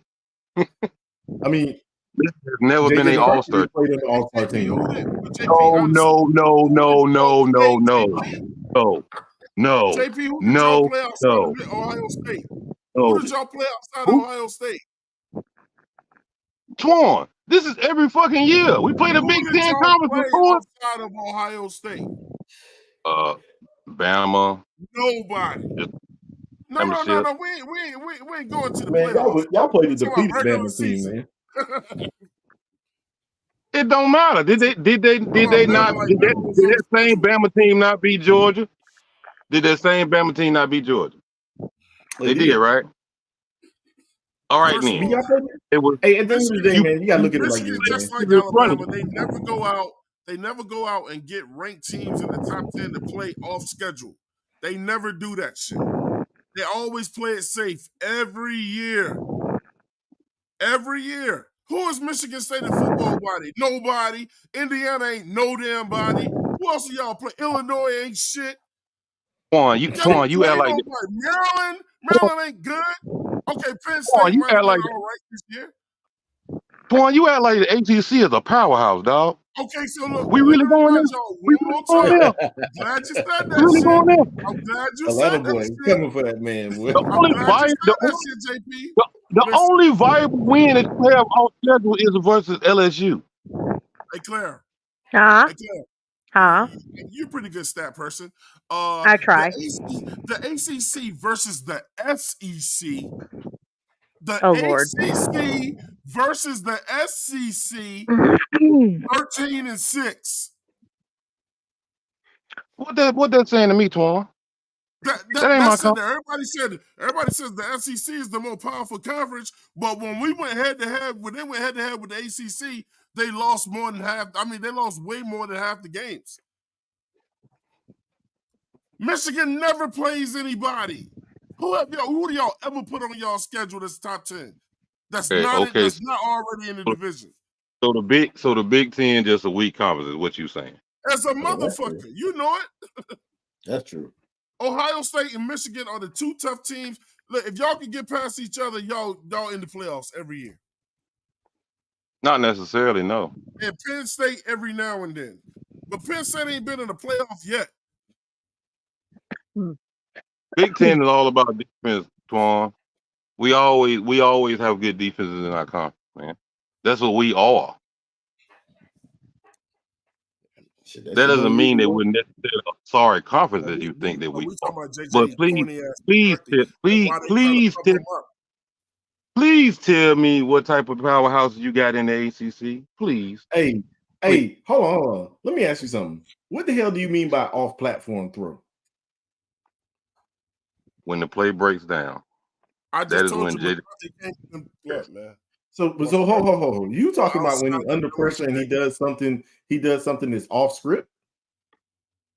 When he has to go off platform, yeah. I mean, that's when he completed 81% of those passes platform the last 2 years. How many of them did he actually throw? I just said he. I don't care what those. Hey, all I know is that looking at his tape, them throws he be making is erratic as hell, man. Them shits is all over the place, man. All right, man, hold that thought, man. Look, I gotta bring somebody to the show, man. It's the homie, man. Look, bro, one of the members of the Divine Nine, man. He's a Falcon.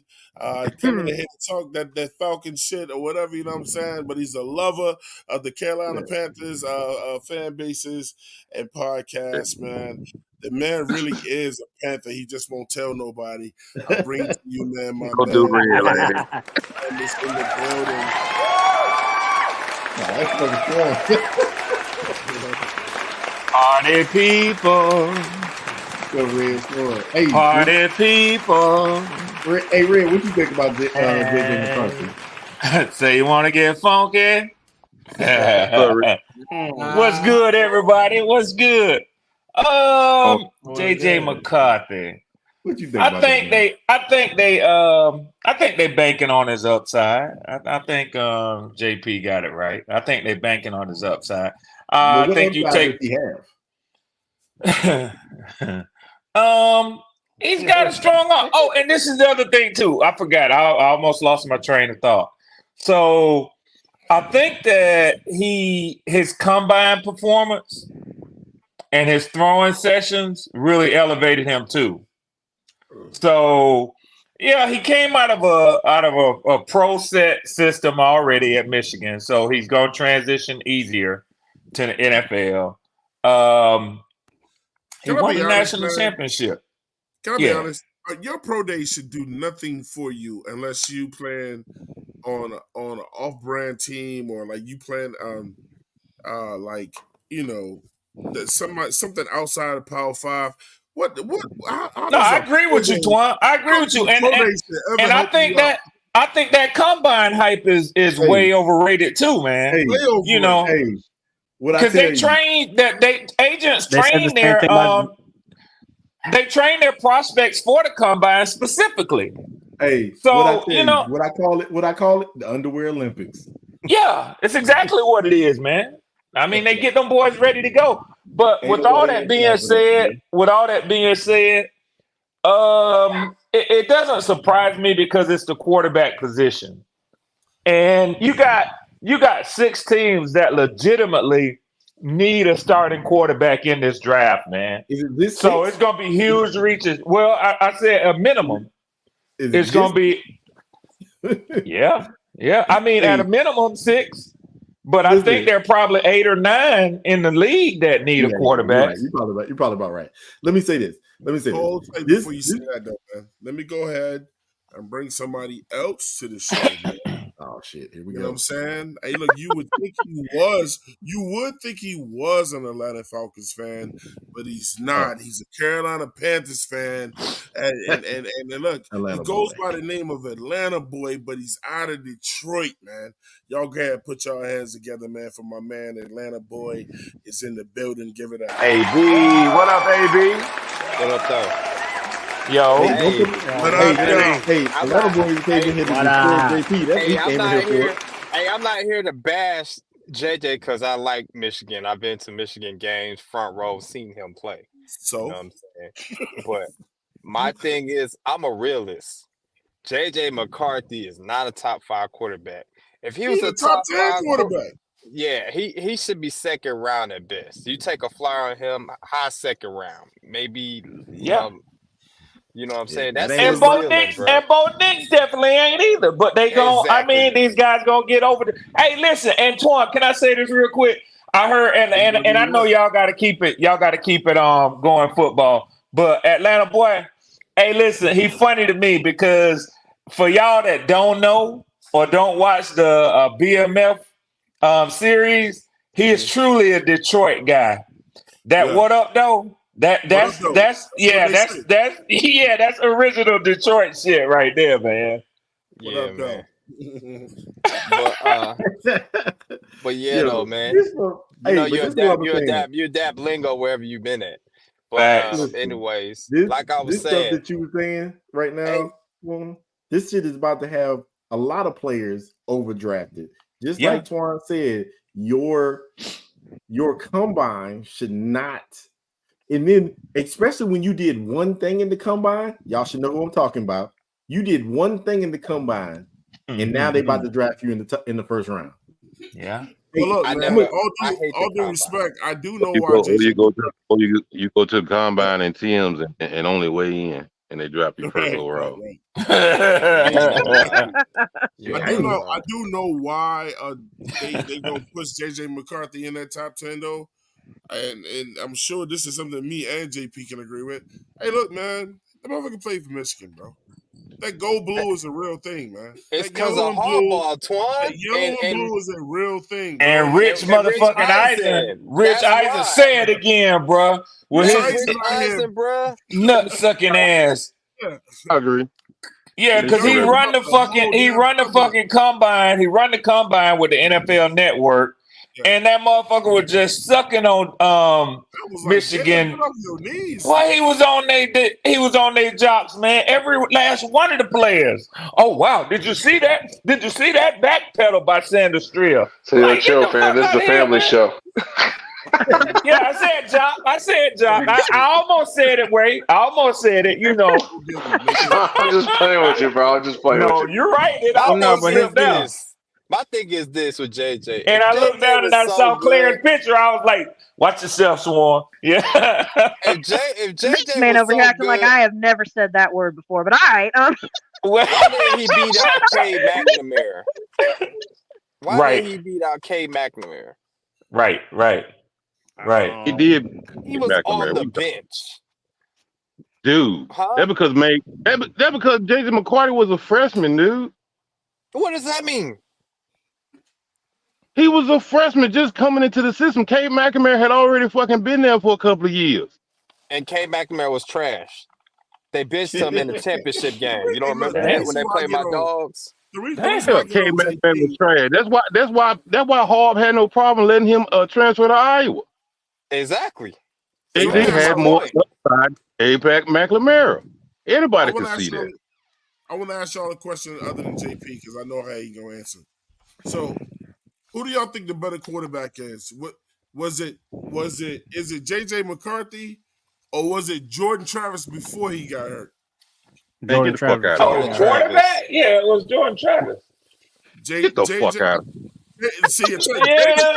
Now I'm talking about the quarterback position. Now I'm talking about throw up the ball, running with it. Come on, JP. Come on, JP. JJ's gonna have to go to an RPO system, bro. He's gonna have to go to an RPO system. Man, give mother RPO system. Give JJ. I wasn't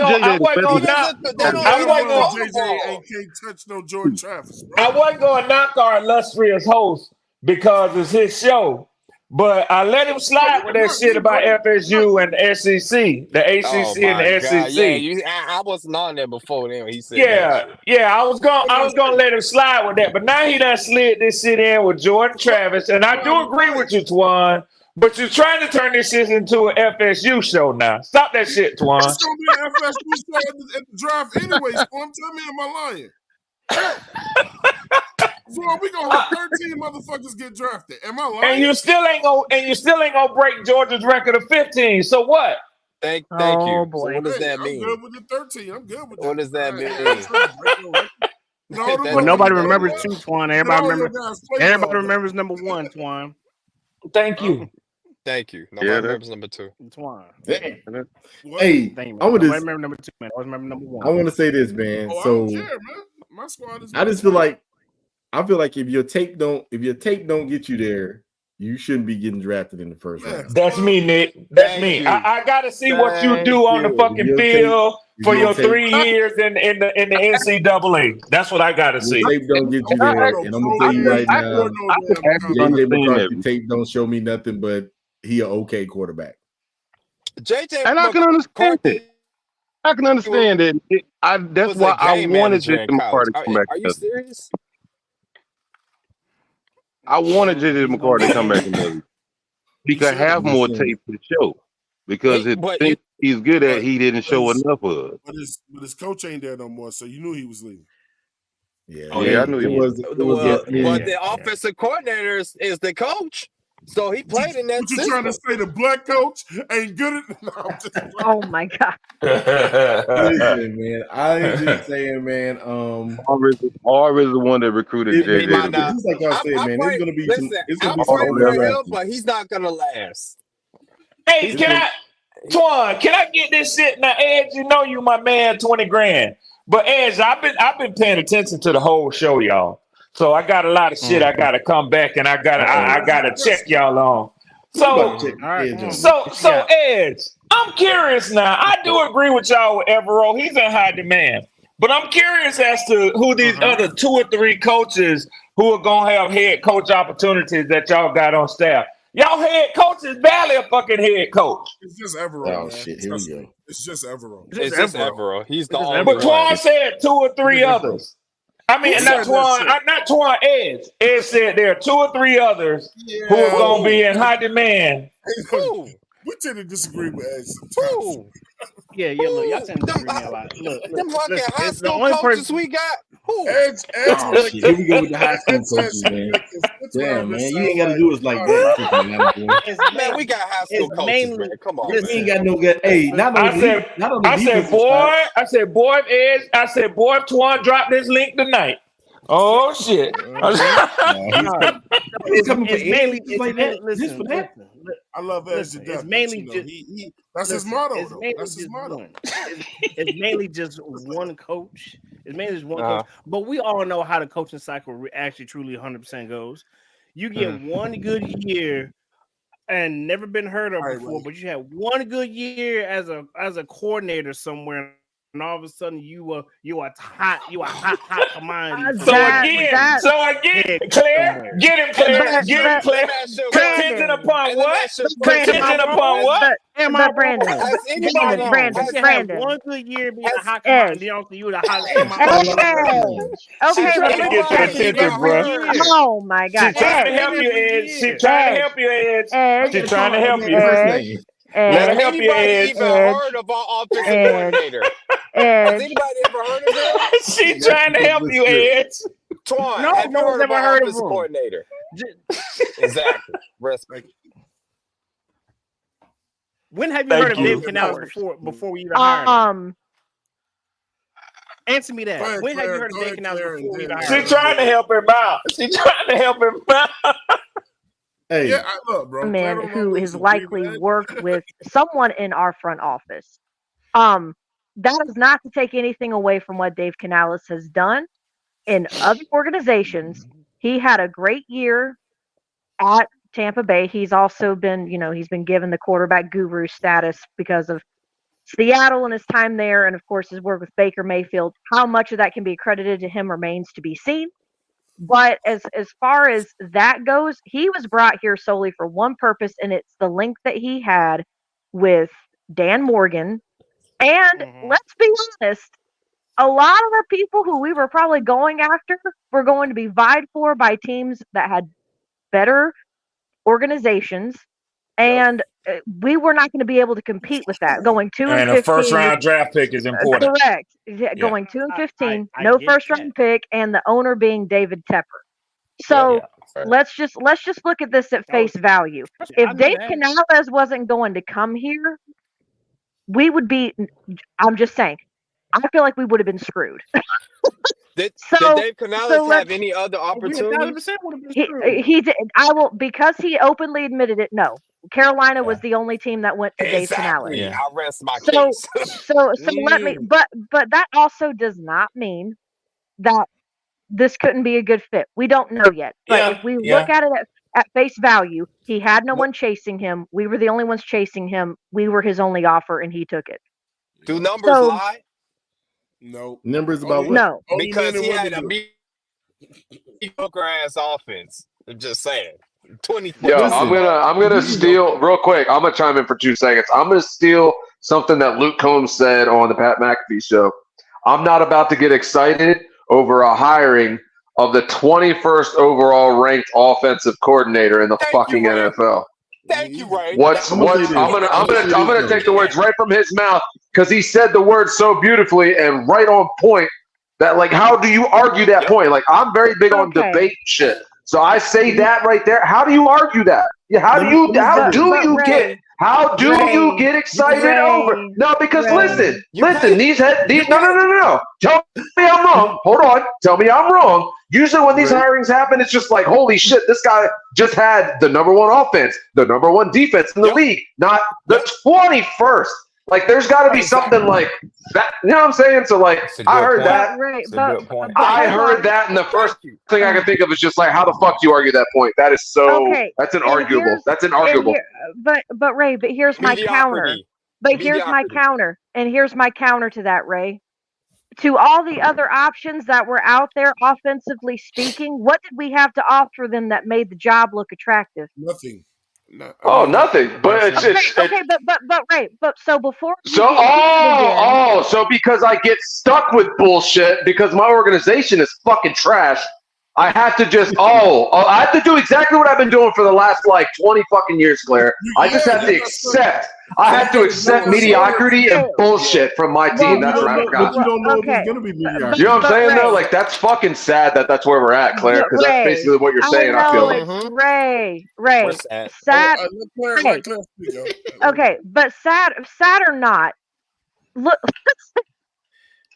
Who do you think we would have been appealing to other than no one? We ain't appealing to nobody. Okay, so if you're also, but here's the thing: if you're also admitting that, but also upset by the fact that we got a guy who is leaving nothing to be excited about so far, other than what few accreditations the media and everyone else has given him so far. I mean, I understand being upset, but it almost seems like it's all for naught because there's really, if we had a first overall pick, if we had at least, maybe even if we had a losing record, it was something that was a little bit more close to being, I won't say 50-50, but something that was definitely not 2-15. And if we also, I don't know, haven't gone through like 5 freaking head coaches in 3 years. Yep. So let's look at. I mean, we can say this, and you can say, "Oh, I don't want to accept mediocrity anymore from my team." You also can't ask coaches who expect to have a first-round pick, to have more control than they have, and all these other things, to want to come here knowing they're not going to have all that to make the team not mediocre. You can't. I mean, shouldn't have a. When you have an asshole, owner, it's the best you can get. Claire, I get what you're saying. It's the best what they should have did. They should have hired Evero. He has a proven track record. Okay. Evero didn't want to head coach here. He didn't want to be the head coach. But I was about to say he was offered the opportunity. There are 2 factors that I feel go into why he did not get the job. Number 1, I think the biggest reason is because for whatever reason, everyone keeps saying it's about to be we want an offensive-minded guy. We want someone who's going to be young. We want, after we had all this, that's what they want. They want to get away from it being a defensive-minded coach. Yeah, because I thought y'all were in the running for Mike Vrabel, but it seems like y'all just didn't want him. So, and the only, but then Houston hires a defensive-minded coach, and look at them. Let me say something, man. All right, go ahead. Hey, so y'all saying what Claire's saying. I don't think it was. What's going on, family? What up, PD? What's happening, family? Was stuck on a offensive-minded head coach. I think what the factor was, you got to have a plan. You got to have a clear-cut plan of how you're gonna fix this offense. Yeah. You're right. You're right, Nick. It ain't about having an offensive-minded coach, because if you have a defensive-minded coach, i.e. the Texans, he knew exactly what he was going to do. He was going to bring in somebody he knew could run his offense for him. So can we just that's part of the interview, right? It's really just a 10-yard dash, y'all. It's really, we can talk around it, but we all know what the problem is, bro. Yeah. If you got an owner like David Tepper, it's gonna always be the best you can get. When you have a habitual line crosser like our owner, then coaches are not going to look, man. You think Evero saw what happened with the head coaches in the meetings and saw this man throw a drink at a fan and all the other shit that we don't know about, that he's only seen with his own eyes? You think he wants to coach for that? And then you think these coaches don't talk to each other? They do. So, the word was out this year. That's kind of my point with all this shit. So, I hear you, Claire. That the pool of talent was incredibly slim and damn near dry. I get that. But at the same time, isn't it fucking pathetic to think that what we have in our arsenal is an owner that has a lot of money that he could spend on these big name coaches, but those types of coaches are like, fuck that noise. Why would I ever want to go there? Exactly. That's what I'm saying. Like the money sounds great until you realize what comes with it. Nobody wants the bullshit. I'm just saying like this. So a young guy that has, so a young guy. I'm sorry. Last point. A young guy that has no track record. He's gonna be like, yeah, fuck yeah, I'll take that money and that bullshit. Because guess what? I just want to coach, bro. I just want to fucking coach. But what big name coach did you want? It was the best you could get. Antoine, that's my point. It's the best we essentially had at. I mean, I don't know. Obviously, of course, I would love to go. Of course, I would love to go for the hardballs and the big names like that. But it's just no one wants to come here. So the want for those types of names just don't make sense. Hey, Greek. Harbaugh would have took this job. Yeah, he did. He would have took this job. Harbaugh was going to the Chargers the whole time, man. Trust. He was going to the Chargers or the Raiders. He was going to the Chargers or the Raiders based on the money. But check this. I want to tell y'all. That's what his based on the money. Y'all be leery. Y'all be leery of getting them that third round draft pick for losing Evero, because one thing you need to take note of is whenever a coordinator leaves a team to assume a head coach position with another team, he takes a staff off of his former team with him. I already said that. Well, yeah, we already know that. What that mean? We already know that. He gonna ravage the coaching staff when he leaves. That's why I said why He go only gonna ravage the draft. I really feel it like don't make no sense. Yeah, the defense, but that's the best part of y'all team. But this is the thing about it is, I know it's leaving soon, bro. EJ is one of the only coaches, one of the few coaches that plays the 3-4. So at the end of the day, we was switching back to a 4-3 or some sort of hybrid. I don't buy too much into that 3-4-4-3 hybrid shit, man. I think the NFL is really trying to work towards positionless football. They want football players that are between 6'2", 6'5", and can run like lightning. You know, so that's. Let me tell you something too. I don't want to spend this much time on this because we got to do this mock. But any coach that's stuck in his ways especially a defensive coach is like, I'm only gonna run the 3-4, or I'm only gonna run the 4-3. You know what I'm saying, or whatever. That's not a good coach, bro. He's limiting himself because now he got to get personnel for that, and he's taking away versatility. The thing is, when you see the damn offense run out on the field, that's why. And I hate to say this, y'all, and y'all look, it's heartfelt, but man, damn, bro, when we lost Luke Kuechly, we lost everything, bro. Because Luke Kuechly was an extension of a fucking defensive coordinator. Because Luke Kuechly saw when you broke that damn huddle, he could easily switch you out of whatever you was in into a different defense based on their offense, bro. Twan, bring that shit home, man. As an observer, that's what you're supposed to do. But hold on, Twan. Twan, as an observer from a division opponent. You going back to what we all have moved past: Luke Kuechly, Cam, Matt Ryan, Julio. That shit is over with. I'm telling you right now, y'all lost Frankie Louvu, and that shit finna hurt this year. Man, I don't know about that, bruh. You can say you don't know about that. Well, you need to get out of the bubble. You need to go. You need to get out of the bubble and go look at the NFL and see what they're saying around the NFL about Washington and how everybody's raving about Frankie Louvu already. You need to get out of the bubble, bro. That's about This is the thing. I'm talking right now, yo. My boy, he's a he's a Washington Commanders fan, bro. He is loving the fact that they got Frankie. And Edge on top of that.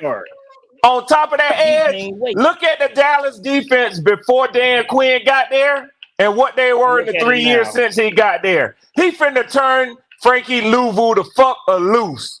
Dan Quinn finna turn him loose, man. We don't know that.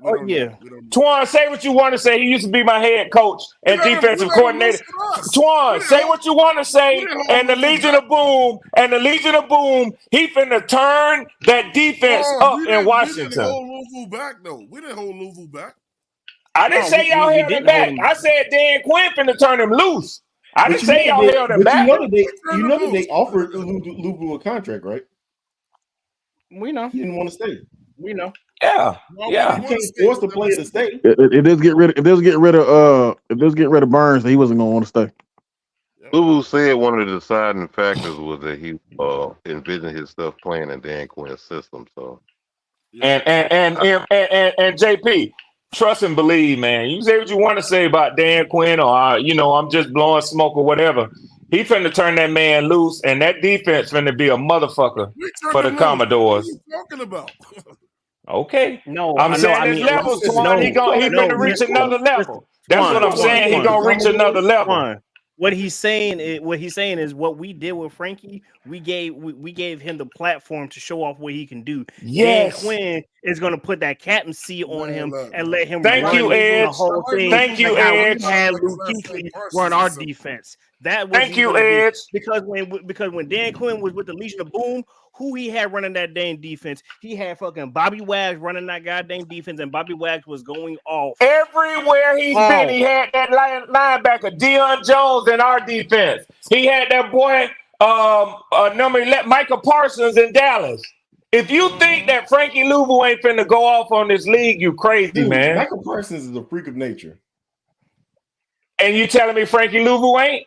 Not like Michael Parsons. I ain't say he like him, but he finna set him up for success.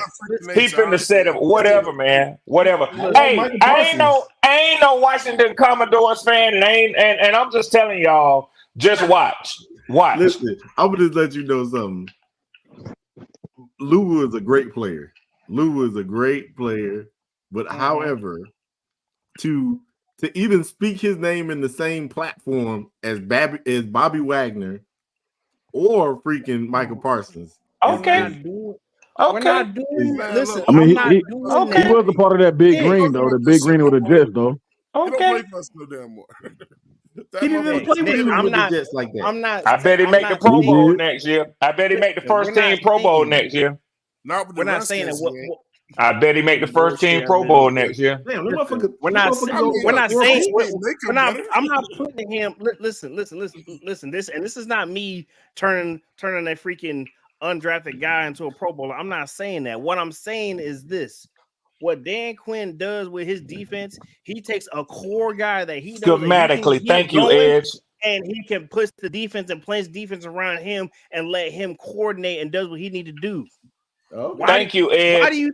Why do you think that freaking after Atlanta lost a goddamn Super Bowl, why do you think freaking Dan Quinn got fired the very next year? Thank you. Because that defense didn't hold up. Yep.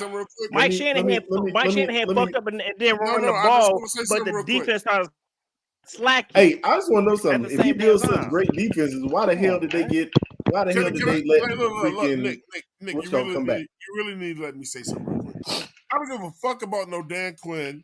I don't give a fuck about Louvu because he don't play for. He's the enemy now, bro. I don't give a fuck about Parsons. None of this shit we talking about right now, man. Fuck them. They don't play for the blue and black no more. Man, let's do this. Let's do this. And neither does the Luke Kuechly. But I just said as a counterpoint, just like when Matty Ice said he was retiring, Swan didn't give two fucks. No. I hate that. I hate that we fucked him around with the way that he had to leave the Falcons and come back for one day. Hey, man, you know what I'm saying? So that's my personal take. But hey, smart draft, bro. Let's go. Let's rock this mop. Let's get into this mop. Quarterbacks go 1, 2, 3, 4. Hey, I'm gonna do something that's never been done before, too, man. If Swarm stays on the show tonight, just to see, because I want to see. I want to see what the competition is thinking. I'm gonna let Swarm do his own mock draft. What Atlanta is talking about. Yeah, it's gonna be some bullshit. Turn the speed down, Twan. I know you anxious to get the pick number 33, but let's just see how it plays out. This is draft week, man. No, I'm gonna put two up at the same time. Bet that. That way we can go back and forth. Or you can pick for two teams. I was gonna say you could select Panthers and the Falcons. Yeah. Yeah, you pick for two teams. I've never done that before, so let me go back out there. Go back. Thank you, Claire. Okay, shit. Damn, I didn't even know you could do that. I was gonna say something and make some mad motherfuckers in here, but I ain't gonna say it. I was about to say yes, I am gonna say it. Two brains are better than 9, but you know. Right? You asked for it, right? That's fine. That's fine. Okay. All right, so look, Atlanta. So where was Atlanta? Okay, right here. That dirty birds. All right, let me get it like about this way, about that speed right here. I don't want to do the super turbo or no shit. Yeah. So you got. Fuck it right there. I want to see how accurate this shit is starting to look, because none of us knows. Watch. It'll say the Chicago Bears will take Marvin Harrison. Right. Hey, They're saying crazy shit like that. Man, that type of shit be happening on draft night when somebody come out of nowhere. Twan, it ain't happening this year though, Twan. Y'all don't know that shit. That shit ain't happening this year. Marvin Harrison is a generational fucking wide receiver. The PFF Plus. I promise you, if they had any intention of keep taking Marvin Harrison, they wouldn't have let Justin Fields go, man. All right, so we're not going. Okay, I guess we'll trade if the time comes, but PFF is pretty accurate. Yes, PFF is pretty accurate. All right, so I'm going to start the draft. So Swarm, you're going to be up first, bro. Yeah, man. Give me Dallas Turner. Big May, Marvin Harrison, third, Malik Neighbors. You about to take some bullshit? Joe. Yeah, give me Marvin Harrison. I mean, not Marvin Harrison. I don't even. And listen, Dallas Turner. And I ain't trying to get no highest grade and all of that shit. I want this to be as accurate as I believe it's gonna play out on this weekend. Dallas Turner. Yeah, Dallas Turner. Who the fuck is that? Turner. He's an edge rusher. SEC player. SEC defensive player of the year. In case you didn't know. He's going to be either DT or edge rusher. I don't know what they have him labeled as, or linebacker. They talk about. I think they have him as linebacker, Claire. Okay. They talking about Penix going in the first round, man. Yeah, that's the dude who came out, Adam Schefter, saying that we're gonna get hit for a number of draft picks and this and that. I think what Adam Schefter is, he's either still vibing from 420. Right? Yeah. He's either still vibing from 420 or he's still mad about Aaron Rodgers, bro. Let him live. Yeah, probably, yeah. Because you heard about the A-Rod shit, about the text messages and shit. Just type his name in. Type his damn name in. Yeah, there he is. Edge rusher. He's still feeling type of way about the Aaron Rodgers shit. Okay. I knew who you was talking about. I just thought his name was something else. I thought it was Dallas Clark or some shit. No, Dallas Clark was a tight end. Dallas Clark, that's a tight end from back in the day, yeah. Hey, I thought that had the same name. I don't know why I thought that shit. JJ McCarthy went to the Rams. JJ went to the Rams. So we going by. Hey, I can see that. Hey, talk what you want. The Rams will be the best spot for him. Hey, can y'all chill out for a second? Oh, that was some bullshit right there. So when it comes to us, man, then we gonna go by the numbers. The numbers have it, man. You know what I'm saying? So in all the categories that we do, we just gonna go by. Yeah, we can. Well, we're not gonna vote. Oh, Peyton Wilson gone. Shit. So listen, on our all first of us pick, said the same shit at 33. How many people want a wide receiver first, man? I do. All of us said wide receiver except edge. Yeah. I did say that Peyton Wilson. I did say to take Peyton Wilson at 33 just because there's a drop off in linebackers. Well, you can't take Peyton Wilson because he's gone. I know. That's what I was afraid of when I did it earlier anyway. That's why I said I don't know. Receivers. Out of the wide receivers, I'm gonna go name 3 reasonable people: Xavier Leggett, Ricky Pearsall, and Keon Coleman. So, how many people want Keon? I'm going I. Aye. Ray. I mean, Ray, don't be on this bullshit. He's gonna say, "Look at the quarterback." Man, look, fuck all that. Hey, yo, Nick. We about to entertain you. There's a quarterback that played for Washington that looked available right there. Oh, He fuck still that. is available. Oh yeah, you don't say, Claire. we ain't, they not going no quarterback. This Chop Robinson's available. So would y'all want to go wide receiver or edge? How many people will send edge?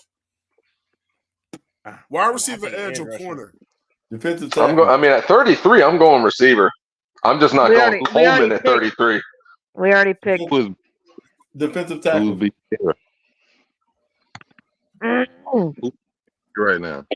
So we got one for DT. I got another one for wide receiver. I said wide receiver. Who else said wide receiver? Ray said wide receiver. I'll say wide receiver just because of what's going to be there. Yeah. Shit. I say wide out. Y'all crazy. Who is BPA though? Michael Penix. Michael Penix. Yeah, he is. But I said we go down, go receiver. I can't believe Chop fell that far. That's kind of crazy, though. I say we go center. So you said we go center. Huh? Mm-hmm. I would wait. Between Roman Wilson, I think we can get this. Roman Wilson, Ricky Pearsall, Jalen Polk. I like him too. Hey, Ricky, got to take the dog out. I'll be right back. I feel like that's a euphemism for something. Anyway, what? No, he got a dog. He said what? I thought he was waiting for the draft. Oh man, Rank that damn high. Hey, look, tell me something about, because I don't know a whole lot about this guy, JP. I keep saying his name, but tell me about Roman Wilson, bro. Roman Wilson, about 6 feet tall. He's fast. Why do they got him ranked ahead of all these other dudes? Yeah, that's what I'm wondering. Like, me personally, I don't see Roman Wilson going before the 4th. Thank you. I'm the same You way. see him going the 4th round? I don't see that either. I was gonna say, if this is me picking, I'm either going Pearsall or I'm going Leggett here. It's because of of 81.5 grade. That's why. I mean, he performed when he got the chances, but I ain't never looked at. I don't know. Just where we're at right now, I'll take Ricky. That's where I'll throw my vote at. Look, just to make my point again, though. Look who y'all played, though, man. ECU, Shut up. UNLV, Bowling Green, Rutgers, Nebraska, Minnesota. Ain't got no bum ass fucking full of bums, bro.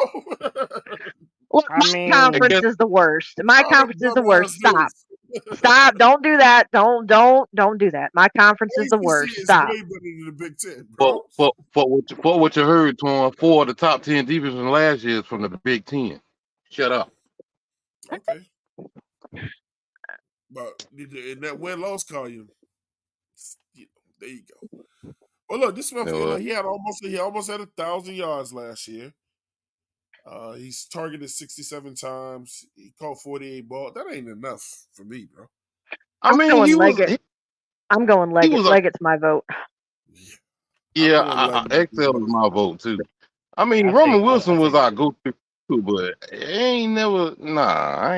not to be ranked that damn high. No.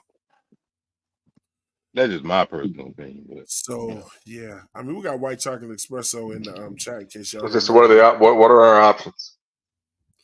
What do we narrow it down to? Between Coleman, Hill, and no, Coleman's already been picked. It's between Ricky Pearsall and Xavier Leggett. I'm going XL. I'm going XL. I'll take Ricky. Officer Ricky. I like Ricky Pearsall too, but he ain't better than Xavier Leggett. Yeah, I'm gonna go Leggett myself.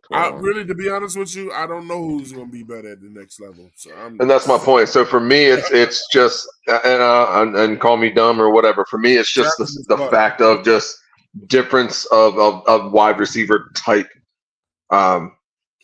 Just Ricky's in that Lad McConkey role where it's just like, good hands, quick, good route running, all that kind of shit. So like that slot, little X factor kind of deal. So I want one of those to go with that outside receiver personally. Obviously, we were saying on the show before, like, I'm not going to be mad at two DeAndre Hopkins types receivers. You know what I mean? Like two big bodied receivers, two go get it. Like, I'm not going to be mad at that. But just for the sake of what Bryce needs, like he needs a little bit of everything right now. That's why me personally, I do kind of want to double down a receiver, come actual draft time. I know that may look dumb and that may look, bad on paper, but like Bryce needs so much fucking help. Really, first of all, he's a deep threat. He's a primary deep threat though. He need to be replaced. You don't need no help. He need to be replaced. Ray, I don't know if it helps you, but Xavier Leggett, while he did play predominantly in X role, he is considered a multi-role wide receiver. He doesn't just play X. Bro, if y'all not gonna replace, if we're not gonna replace Bryce, bro, ain't no need for us getting no wide receiver, bro. Man, listen, we gonna waste this man's talent. I'm not even trying to be funny. Our team for the future. Fuck Bryce. He ain't the fucking future because they keep trying to force this man. We're not talking about Bryce. We ain't talking about that shit. Petey, listen. Hey, when Bryce is gone and you got this shit on your team. We talking about wide receiver. Why would we get a number one wide receiver to waste his talent? That's the point. Yo, because Petey, these receivers are going to be the next quarterback's receivers. Exactly. Yeah. It's not for Bryce. These receivers are going to be the guys as the foundation for the next guy. Yeah, so when they underperform, they can sit here and talk about how sorry they are. All right, man. Xavier Leggett. Ricky. Well, the thing is, Petey, if you put the talent around him and he can't, and they still gonna. And my point is, they still gonna complain. They gonna say how sorry he was. He couldn't catch a ball. The same thing they doing with old boy. You talking about Bryce Sexuals. We ain't talking about those. No, I'm talking about the current wide receiver that we have right now that we just drafted last year. You're saying how sorry he is. Yeah, Mingo. Bro, you're saying y'all doing him. Yeah, but I think again, time will tell. I don't think it was Mingo. Time will tell. I don't think it was Mingo. I think it's Bryce, y'all. All bullshit aside. I know I sit here and make the jokes and I do all the baby this and the infant that. All jokes aside, like in my honest opinion, I truthfully believe. Like, just Bryce ain't it, y'all. Like, I honestly believe that. It's not to be funny. It's not to like just push the agenda on for whoever don't like him or like. I honestly, and I want to be wrong. I feel like that's how I always have to preempt this shit. I want to be wrong, but I'm sorry. Like, I like to think I've watched enough football. I'm 36. Been watching for a long time. You have, bro. He does not look it. He just don't. He just not does not look it. Level. But you know what? I'll tell you what. He doesn't. He No, doesn't. the NFL, absolutely not. This is like Tim Tebow. Like, you're a phenomenal college quarterback, but the NFL is just different. It is, and it's just like I watch CJ, and it's just like that's a franchise quarterback. That guy looks like he has it. That guy. Let me see them cornerbacks, man. Let me see them cornerbacks. Damn, bro, y'all got a lot of high-ass picks, too. I didn't even notice that shit. Not really. 43, 74. Yeah, we got 2 in the third, but I mean, other than that, it's an ordinary draft. You know what I'm saying? But ordinary draft, bro. Yeah, 7 picks. So that's what you want to have. Well, see, we're used to picking let's have 4 or 5 picks, and that's it. Damn, they got this kid Rakestraw ranked higher than, and I personally I like TJ Tampa, but I'm gonna try to stick with what this shit has. So let me take Ennis Rakestraw. Just pick who you want. Well, I'm taking TJ Tampa. Okay. Yeah, I'm taking TJ Tampa. Yeah, damn you. I like him. There's no guarantee that this is going to be how it looks. Facts, Claire. You're right. I like that guy. I've looked at film on him getting ready for the draft. I like this kid right here, man. Damn you, Red. Pennis got taken by the Raiders. I thought y'all was going to grab the corner. That's probably what's going to happen anyway. You're right, Claire. Yeah, you're right. He kind of looks like a Raider with Stabler with the left hand. Well, honestly, I still feel like I still think that Spencer Rattler could end up going to the Raiders too. On the board. Watch what I'm gonna do. Watch what I'm gonna do, Claire. Watch what I'm gonna do with one of my next 2 picks. All right, so the pick is on us on Carolina now. I'm gonna say what I'm saying. I know y'all ain't gonna go with it. Oh, I know you going with Frisk. It's Fisk still on the board, or is he gone? He gone. He's gone. Okay. I'm going running back. Oh shit. Who are you trying to get? Trey Benson, I'm sure. No, I was gonna say, act like you don't know who this motherfucker about to go after. Come on. But he's a nice running back, though. He's a nice running back now. I gotta give him that. He's a nice running back. You know who I'm going. Twan over there laughing like a kid in the candy store right now with all this FSU talent on the board. Like we didn't know the whole time. Yo, see, like I want to be a smart ass and be like, yo, Twan, act like you've been here before. Hey, but act like you've been here before. Act like you've had legitimate talent coming out of your school at one time. Ray, come on, bro. This is the thing, though. This is the thing. And I know Twan already got his answer fashioned because I think I heard him once or twice addressing this already. But when you offload a ton of talent in the draft, what you got to do with your school now? Oh, bro, listen, Florida State is a squad that all we do is re-up. Well, Twan, don't act like y'all been in the If you guys pay attention, no. This is where I'm gonna just be honest and I'm fuck Twan, but I'm gonna be honest. If you like really watch the ACC, there's been like a slight power shift in the last few years, going from Clemson to like the Florida schools again, and obviously a lot of it's Florida State. So a lot of that talent that was going to Georgia and Alabama and all that kind of stuff is starting to stay home now, and Florida State's starting to be the beneficiary of that bullshit. Sadly, we tears up the transfer portal. We utilize the transfer portal to any other school in the country. Wait a minute, Twan. Wait a minute. Now you just said some straight cap.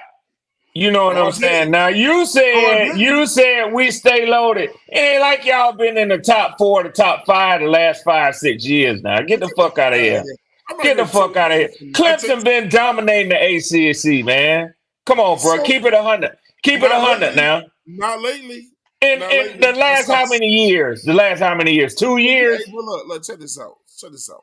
You are like see, look, it used to be Clemson and then everybody else. That power has shifted. But listen, been in the NFL for 3 years, man. But I was gonna say the power kind of shifted in the last 2 to 3 seasons, and you can see that it's continuing to still go in that direction. Well, Ray, that's what I'm saying. I'm not saying that Twan ain't got something that he's not partially right, but don't act like it's been a 10-year run y'all been on now. Man, get the fuck. Hey, Swarm, listen. You got fucking Georgia down there where y'all get every fucking 5. Now, see, I know you're not talking about back-to-back national champions right now. No, that's not what I'm talking about. That's not what I'm talking about. What I'm talking about is Trevor Lawrence ain't been in the NFL. Trevor Lawrence ain't been in the NFL for 3 years now. Draft. We ain't talking about college. Trevor Lawrence ain't been in the NFL for 3 years now. So he dominated the ACC. Yo, Twan, your burgundy and gold is showing.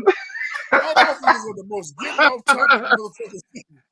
Bro, listen. I mean, you are like I'm gonna say this last. You are like Yo, Edge.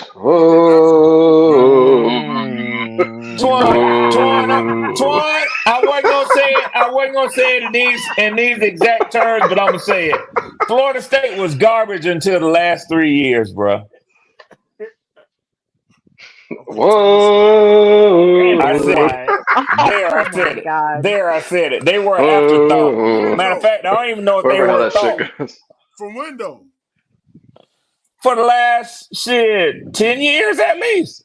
No, I mean since Jameis was there. Exactly. And it's a gap. Since who? It's a gap. Since who? Crab legs. Crab legs. Oh, okay, yeah.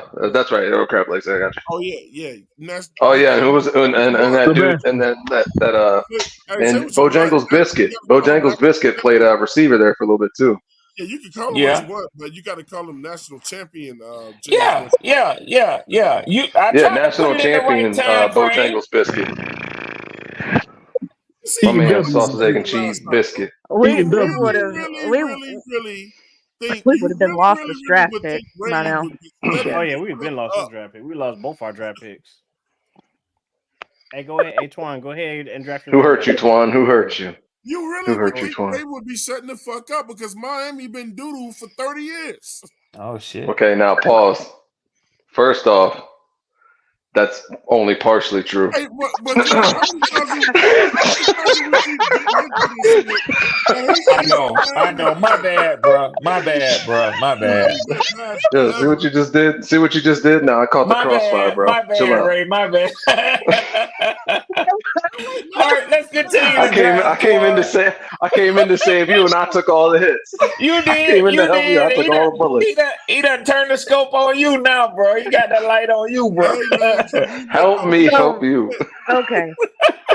Now, Twan, as much as I like Trey Benson, but Rook is right there, man. Yeah, and he's gonna be a dog. Yeah. Oh, Rook or Yes. He's gonna be a frog hopper. I said running back, so I mean y'all got to make y'all pick too. I'm saying D tackle, D lineman to get Rook. Let me get Xavier Worthy. Let's just triple down. Oh my God! I'm just kidding. I'm just kidding. Oh Lord. He's still on the board right there. He's sitting right there, and it is not a motherfucking reach. I'm just saying three straight receivers though. Oh, that's like that. If that's not telling your receiver room you all suck, I don't know what. Yeah, that's kind of disrespectful, Ray. You're right, man. I mean, other than Thielen, they all did. Also sort of true though. Wow. I mean, really. Mingo saw the bench more than he saw the field. Something to do with it too, but they all did. So who did you say, Claire? Let's go. Rook, Arohoro. D tackle. You have to watch tape. Yeah. I watch them every year. So Yeah, he's nice, Twan. I like him. To pair him up with who we have, that would be nice. I'm just saying. Who else is picking him? What do you mean? Who else is picking him? I'll pick him. Swarm, you run your own draft. You stay the fuck out of this. Yeah. Okay. So why has I'll take him? Shit, he ain't gonna be around when I pick again. But shit, he's one of the ones I'm looking at. Who do you honestly want, man? Let's stop fucking playing around now, man. I want to take a linebacker. Thank you. Build your defense. Oh no, I'm going lineman here. I'm going O-line or D-line if this is my draft. Build your defense. That's my draft. I'm taking a center. Pretty quick, so you're gonna have to be the tiebreaker, bro. Y'all need a tight end too. I'm gonna say center. Who is BPA? Let's look at BPA. Andrew Phillips. He's still right there, the Rook. Yeah, I'm going Rook to the end. All right, I'll say center or linebacker. Really and truly linebacker. Go ahead and build my defense. You want to build a defense? Yes, because I mean you ain't gonna do shit with no wide receivers, not with no Bryce Diller. PD, we ain't about to do shit. I'm just gonna stop. I just at this point I'm just beating a dead horse. Yeah, so y'all saying basically, even though these nice ass cars is out here, we shouldn't drive them because we can't find the keys, Twan. We can't find the fucking keys. We can't find the fucking keys. Twan, I need a backup quarterback. Let me get Spencer Rattler, Claire. Exactly. No, there it is. Now you're talking. Now you're talking. I'm sorry. Even okay, Swarm. He picked it. Yes, ma'am. The amount of money y'all gave Kurt. Let me look. Yeah, y'all might have fucked yourself out of the pick. You gotta have an insurance. Nah, it won't be this year. It won't be this year, Pete. You again, bro. Okay, so damn, they took I wanted done Ted's Walker, but I knew it was gonna be either him or Spencer. Both of them was gonna get gone. So get used to that chief face. It's gonna be on every page. Yeah, I damn sure don't want to make Twan get excited. But wide receiver is one of my needs. Wide receiver is one of my needs, man. Well, then let Twan tell you about Johnny Wilson. Yeah, I got speed. Damn. Can we go to give him Florida State bullshit every fucking pick? Give him to me, Twan, because I'm drafting. This draft is about need for me, man. You what? You know who the fuck I want. You know who the fuck I want. fuck. Old stone You hand. know who the hell I Motherfuckers want. 6'7" though, and they can teach 6'7" him. stone They can hand. fix that shit. Yeah, we need to throw some touchdowns, bro. And he gonna Kirk can drop a place that lot of shit. them. Yeah, Kirk gonna throw a lot of them. Well, A lot of them man, picks on. in case you didn't know, that would be the Falcon way as it is. So you know, shit. He gonna tag in y'all's asses. Yeah, we'll fuck up a good dream. Yeah. The thing with Johnny Wilson, the motherfucker, he drops wide open catches, but he'll makes go the catch tough some ones. shit with 4 motherfuckers Yeah. on him. Yeah. I don't understand that. Antoine, you know why that is? Because he's been such an outstanding athlete all his life that teams have double and triple teamed him. So that's what he's used to. When the easy shit, it's psychological, man. When the easy shit comes to him, that's when they fuck. It's just like a receiver who's running wide open and drops a pass. That's what it is. Oh, like Ted Ginn? Yeah, like Ted Ginn. It's psychological. So we going running back now? Hey, I ain't with that. You Julio, basically. I just look there, man. Damn, y'all. Chill out. And they go Cade Stover. Let's go Cade Ben Stover. Sinnott. Oh, I like Ben Sinnott better than Cade Stover. Oh yeah, I do too, Claire. Yeah. I don't care which one. I didn't think he would still be on the board. I'm surprised to see him down there. I was like, I want Ben Sinnott if we're gonna take one. Yeah, that's crazy. Although Michael Pratt from Tulane, I'm kidding. I'm not. Though I've watched tape. He's not that bad, but motherfucker got an arm, man. He got an arm. He does. Not that bad. He watch tape. That means the motherfucker. That's a dude you take in the 5th round or something. Then. Oh, Nick, he really has a nice game, Nick. He got to go check him out, Nick. I'm telling you, if you haven't watched him, you heard what you said out your mouth first. Not that bad. Well, it's because most people at that point in the draft. Just because he's at Tulane, so you're trying to explain why he's at Tulane. But the motherfucker is a good quarterback, man. He got a hell of an arm on him. If you base it on the competition he played against, it's hard to vie for him. But if you base it on his tape and how he plays, he's a good QB. Go look at what his NFL comps are. Go look at what his NFL comps are, and you'll see. This motherfucker You'll see. trash like 2 years ago. Nobody thought his running back from last year was gonna be any good. Exactly. Why did he struggle? They got a nice little program down there, bro. They got a nice little program down there, JP. Yeah, Tulane been building, man. Teams fuck around and sleep on Tulane, they get their asses whooped. Now I'm telling you. Oh, I know all about it. I'm sorry, Claire. I didn't mean it like that. You know, but I'm just saying they will. Don't sleep on them. They're scrappy. How did you get an 82 with all them damn 70s and 60s? Because you know what the hell you're doing. I mean, you can look at Cade Stover if you really want to look at Cade Stover. They got him overall grade 82.0, right? He got an 82 one time during the season. 55, 63, 74, 65. Twan, the knock on him was his injuries. But if you watch him play, oh, man, to me, I'm going to be straight up with you, man. He is a good-ass looking tight end. Yeah, Twan, the film tells a lot, man. This motherfucker is a dog, these man. These numbers is some different-ass numbers, though. It ain't no 82. You can't take his top grade in one game and make it his overall. If you knock Michigan for competition, guess what? Cade Stover was in the same conference. That's Ben Sinnott. That's Kansas State. Oh, they've been that. I mean, if you want to wait, Jared Wiley and Tanner McLaughlin are great late round tight end picks. Or you can just I like Wiley personally. Or you can just take Bell. Jared Wiley is he's a freaking nature. Or you can just take Bell. Dude is almost 6'8", for God's sake. Oh my God. Or you can just take Bell. Those guys right there are top 3, top 4 tight ends, though. Easily. Those two you were just looking at. Oh, here we go with this goddamn cornerback shit. Bro, we need a corner, man. Why you getting upset? Just looking, bro. Y'all. I mean, if I'm looking at just this, Jerry and Jones and Chris Abrams Drain are my. Yeah, I was about like to say. those. Yeah, so Abrams James. Y'all want what pick are we not asking that. If we would pick a tight end, I wouldn't mind it. I mean, it would be a gamble going any later, but how many tight ends we already fucking got though? We got 3. Yeah, but Twan, these two boys right here are better than, and I'm just saying, I watch y'all. These two boys here are better than what y'all got right now, man. You're going to want something that elevates that tight end room. I know your love for Ian Thomas is strong.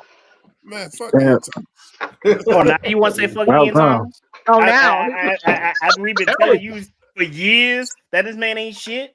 About time. Hey, don't worry, he'll take him back tomorrow. Is there anybody who else at this pick is there anybody He who loves doesn't it. want to I take don't know a why, tight but end? he loves that bitch. He loves that bitch. Is there He always takes him back. Who the hell? White Chocolate Espresso don't even be paying attention to who we pick up, right? He talking about we got J.C. Horn and Troy Hill, and that's it. So here's my take on Ben Sinnott. Here's my take on Ben Sinnott. You know how how the dude from Detroit came out of nowhere and was like all world this year as a tight end? That's gonna be the Ben Sinnott next year. Yeah. Kendall. Yeah.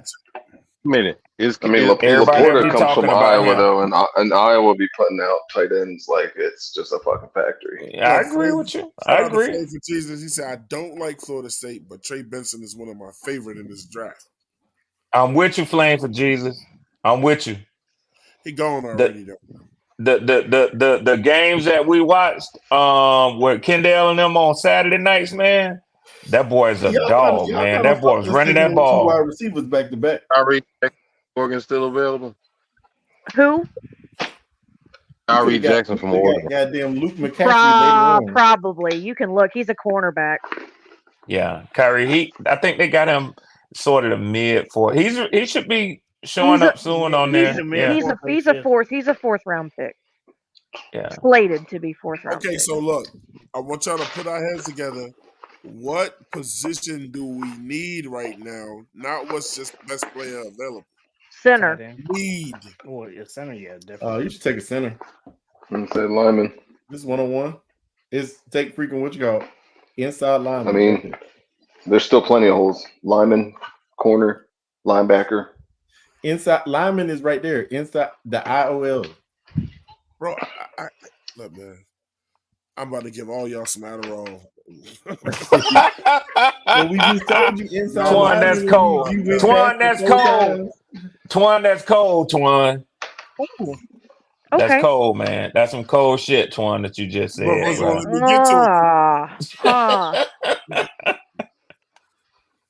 Oh man. Okay. Shitty ass centers. The only person I like is Christian Mahogany, and I'm not really sure what that's gonna do for me, but Tanner Bordellini is another one that I like, but Claire, I like the way you think, man. This is interesting. That kid's good. Damn, is he a guard or a center? I think he's a center. guard. But yeah, he can go both. But they have him coming into the draft at the center position. Who? Christian Bordellini. Mahogany. Or Bordellini. Oh, you're saying Mahogany. Well, I'm saying Bordellini. I'm telling you. No, Boston College was almost like surprisingly good this year. And they always have offensive linemen. Period. Go get Drake Nugent. They always turn out old linemen, man. Let me take a look at your guy real quick. Yeah, Bordellini. Bordellini's nice. 65. He actually went down this year. He went from 87 to 74 to 65. I don't wonder what the guard play around him was. Yeah, there could be a lot of factors, but it could. Twan, I'm not saying that it wasn't. Because I'm here to tell you right now, if you really think that the way that everything looked this year was because of only Bradley Bozeman and it wasn't the fact that our left and right guard was a constant revolving door, then you are high. I agree with you. Because what did y'all address with big money in the off season? You're absolutely right, Claire. You're absolutely right. You are absolutely right. Christian Mahogany. Can I just be that just because I'm that though and had nothing to do with that though? I mean, I'm just no. You can be that, Ray. Christian Mahogany went down too. Rich Mahogany. Okay, so or look, shit. I mean, I would. Hey, look. Let me ask Jermaine still here? Hey, can Keegan play center? Hey, Twan, I gotta make a call, man. Damn, I don't know. My bad, man. He's always been at right or left guard. All right. What's his size? I think their true center is who? Zach, right? Zach, No, JP? Zach Frazier. oh no, Zach Zinter is No, a guard. Zenter. Drake Nugent is our center. Oh, he isn't. He's either gone or he's way down there. He's way down there. I don't think Drake We can get Nugent. Limmer later on. I don't think he's scheduled to like the 5th. And there is Bo These are all Limmer. guards, Yeah. right next to each other. Yeah, Bo Limmer. I just saw him. He's still there too. He's another nice one. The only Why reason did Limmer fall like that? I will go Bo Lemon before I go Drake Nugent. See, the thing is, I like Christian Mahogany better, but I like the school that Tanner Bortolini went to better because that's all Wisconsin Man, check out Bo Limmer. I mean, not at this pick though. Yeah, Bo Limmer could be got. He could be getting. I can't even talk. So He could be picked later. Wisconsin also faces fronts every year too. Mahogany or Bortolini? Man, between those two, I'll take Bortolini. What about you, JP? Bortolini actually played center all the time, so I'll go Bortolini too. Bortolini's have it. I don't even know why they got Mahogany listed as a guard. He plays center almost all year. Did Swarm leave? Yeah. Let me find a fucking punter. You asshole. Nobody told his ass to leave. Don't do it. Phone call, man. Don't do that, man. Give him a quarterback. Another one. Yeah, give him Spencer Rattler. He already picked Spencer Rattler. Who fucking special teams? Spencer Rattler. ST. Troy Taylor. There you go. No punter, huh? There you go. Wow, McNamara. Like the 5th. Picked up a dude that's probably not even going to be picked up as a free agent. That's fine.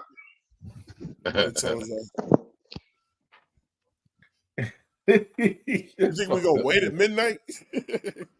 Hell no. That's fucked up. It's a good punter.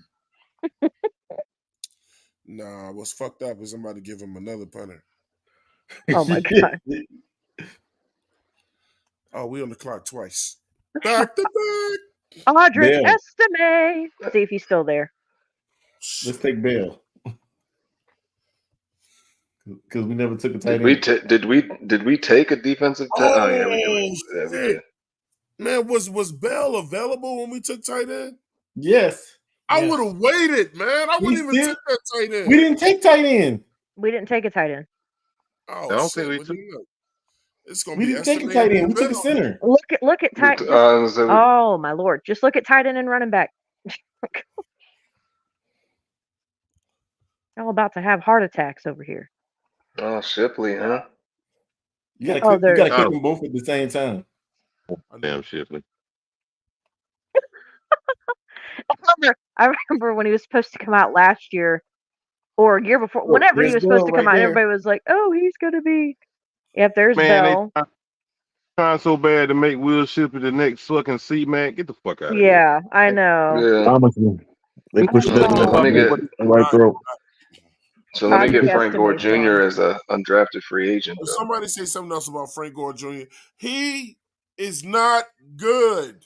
I think y'all are just saying his name because y'all familiar with the name. Have y'all seen this? No, he's not good. Stash him on a practice squad. Stash him on a practice squad. Bro.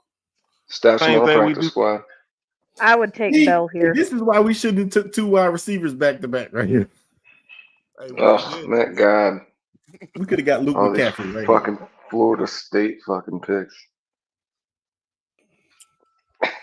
You just miserable, bro. I don't know. I'm open to Luke McCaffrey right here though. To be honest. But we got 2 wide receivers already. That's the thing though. That's fine, but I mean I'm open to taking him just for the fact of like returnability and shit like that. Look, man, we would have took more Miami players, but they weren't available. It was only like 2 of y'all motherfuckers in the whole draft. That's what your team sucks, but you want to talk the most shit. You know you should Y'all have ain't done got It's nobody coming in no wait. time soon either. Cedric Gray is still available? No way. Yeah, Yeah, we should take Cedric Gray. linebacker. He's down. No shot. He's like 3 down. He's like 3 down. Shit. If you scroll down, like Oh, he's yeah, right there. draft his ass. Yes. Yeah, right. Over where it here. gotta- hey, what Mob Deep say? On where it gotta be. Go ahead, go get a kicker or a long snapper for him. Go No, ahead. go ahead. Give them Leonard Taylor the third. Also, them. Oh yeah, definitely. Going right back. He's so happy with this shit. I'm gonna definitely get him a fucking. Find a long snapper for that kicker you just gave him or a punter that you gave him. Fucked up. The fuck? Assholes. Look, I get we don't like the Falcons, but goddamn, bro. Red gonna come back in this motherfucker like a damn punter. They're best player. Hey, they're just drafting best player available, man. All right, really. That's Best all. player villain, man. That's where it was. Some stupid shit. Man, these things are so like you. I got a touchscreen laptop and this. I can't Yeah, you like should throw that move shit in this. the trash There's can. nothing to move this shit up and down with. Maybe Hold you on. can. Tripping. Your hand. Touchscreen. There you You're go. not even Will Ricard. There you go. What's the raggediest? Yeah, you getting He said, "Where's the raggediest?" He said, "Where was the raggediest? Where was the raggediest player you could pick?" Shit, y'all saying I'm a hater, and I'm a hater. Them punters, they gonna all show up to practice like, what the fuck are we all doing here, bro? That's gonna be one hell of a competition out there, bitch. So Jordan Travis just went to, oh, did y'all see Jordan Travis just went to the Saints? Oh God, help us all. Bruh. Ain't worrying about him going to the Saints, get his ass busted up. That's all. You think so? Here they come again. Here I go again. They're already at special. They probably won't even let you draft another one. See, I it's give a this long nigga snapper. I Just put a long snapper up here if I could, bro. can it? Well, that's special teams. There's some others in the team, buddy. They have somebody to hike the ball to the punter. You know they got cool, right? Oh my God. Damn. They got a lot of late picks. It was petty as hell with him. We'll get you a punter too. He got 2 punt. They got 3 punters and 3 kickers. Look, with the way our kickers can't keep their legs and their groin intact every season, we ought to look at a kicker. Jesus Christ. I swear. How the hell do we have such bad luck with fucking kicker injuries? I don't. And it's all from them practicing on the sideline. But that was 2 years ago. He didn't get hurt this year, did he? Yeah, he did. Eddie. Yeah, he did. He got hurt. Yeah. That was last year when he had that freak injury on the sideline. He did, and then he got hurt. He's got hurt back to back both seasons. They just took Fabian Lovett. The who? Fabian Lovett. Are you just trying to draft the entire Florida State roster at this point? I don't like it. You might as well get Frank Gore Jr. now at this point. This is a horrible pick, anyways. This is the best available though. I'll take a Jamaican bobsledder. No, this is where you take a shot on somebody. So you grab the tackle here, or you grab Austin Reed. Just for the sake of having someone in the return game, is Bub Means available? He's a wide receiver. Hold on, let me take above knees. Bub Means. He said above knees. Above knees. Kendall Milton. I was That looking would for that make kid out of D's. Troy, L, but he gone too. Kendall Milton. Oh, that would be a good for running. I like Kendall Milton. I didn't think he'd still be there. I don't know who Jawar Jordan is, but you should just come back to college, bro. Man, I like Kendall Milton. Or you should transfer or get in the portal or something, man. Because it's how you rank 315? Is there even ranked 315? 87.9 There ain't on top of 315 picks, is there? It showed out versus Duke though. Yeah, he gave Duke the business. Not just Duke. Who's this other one? Hell if I know. Who's that other one? He gave more than just Duke the business. He gave two teams the business. Look at Kendall Milton. You see what Frank Gore did with Florida State, right? You better lay your ass down right here, bro. You're not going nowhere. You ain't embarrassing us out here. He embarrassed a couple teams. Or we can just ignore looking at Kendall Milton. That's cool. Oh, you said look at Kendall Milton? Yes. What is he? He's a running back out of Georgia. Yes. He probably gone. What is he? Court screen? What? No. What is he? The track star. No, Kendall Milton. I think he finally got a start. I think This he finally is the worst started. draft ever, right here, boy. And last year and this year. Damn. Look at them F's. Look at them F's. Damn. That might be the first time I've seen F's on this motherfucker. Oh damn. So what the fuck are you doing? We got an A- for that last punter though. Whoever that damn GM is, he fired. Yes, sir. Out of here, bro. Close curtains for buddy. Done. Finito. Our wide receiver room is automatically fixed. Like a motherfucker. You would hope. You would hope. I remember the last time we drafted a receiver in the first. Oh, sorry. We drafted an FSU receiver high. I remember how that went. So I remember that too, right. Just throwing that out there. I think we all remember how that went. Just kidding. I'm just kidding. I think. I like Coleman. I don't think Coleman's going to do some stupid shit like that. When was the last time we drafted a Miami Hurricane? We drafted a Miami Hurricane. Does Cam count? No, I don't. I mean, I want to say that the last one we drafted might have been John Beeson. How about a better question? How many Miami Hurricanes have been drafted in the last 4 years? Oh, there's still guys getting drafted. It's just not many. It's not like it used to be. Like when I was a kid, it'd be like 5, 6, 7 dudes going in the first round every year. I think UNC Charlotte is getting more picks in the draft. All right, I don't know if it's that. I don't think it's that bad. So I'm pause. Y'all motherfuckers. That shit might be true. All right, I'm gonna need y'all to just chill out.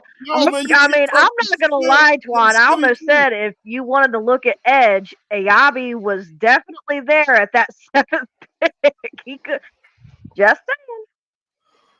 We can pick him up, undrafted. He could go undrafted. I've seen him get picked in the 6th round at one point on some of the mock drafts, so he's come up the board. I'm not sure why, but. This is like we never keep any undrafted players, though, or they just don't work out. Right, or they just become forever practice squad guys. Yeah. I mean, you always saying that. Like, I hate when people say that when we got a whole new freaking front office. You got 300 motherfuckers coming in. I want to see the top. Okay, so they got Caleb going, Drake May going. What did the Vikings pick? Jaden Daniels. Whoa. If I'm Marvin Harrison, I don't want to go to motherfucking. Don't send me to motherfucking New England. Well, look to see if they picked up a quarterback. They ain't got no quarterback. I know. I said that. I said, look who see if they picked up. They gonna pick up a receiver first and no quarterback. So Vikings went ahead and got Jaden Daniels. Okay. So that's why they saying that it's they one of the teams that's open to sell that 3rd pick. Vikings really aren't that pressed. They're gonna go get a quarterback. So. Jared Verse went to Jared. I don't think Jared Verse is going that low either.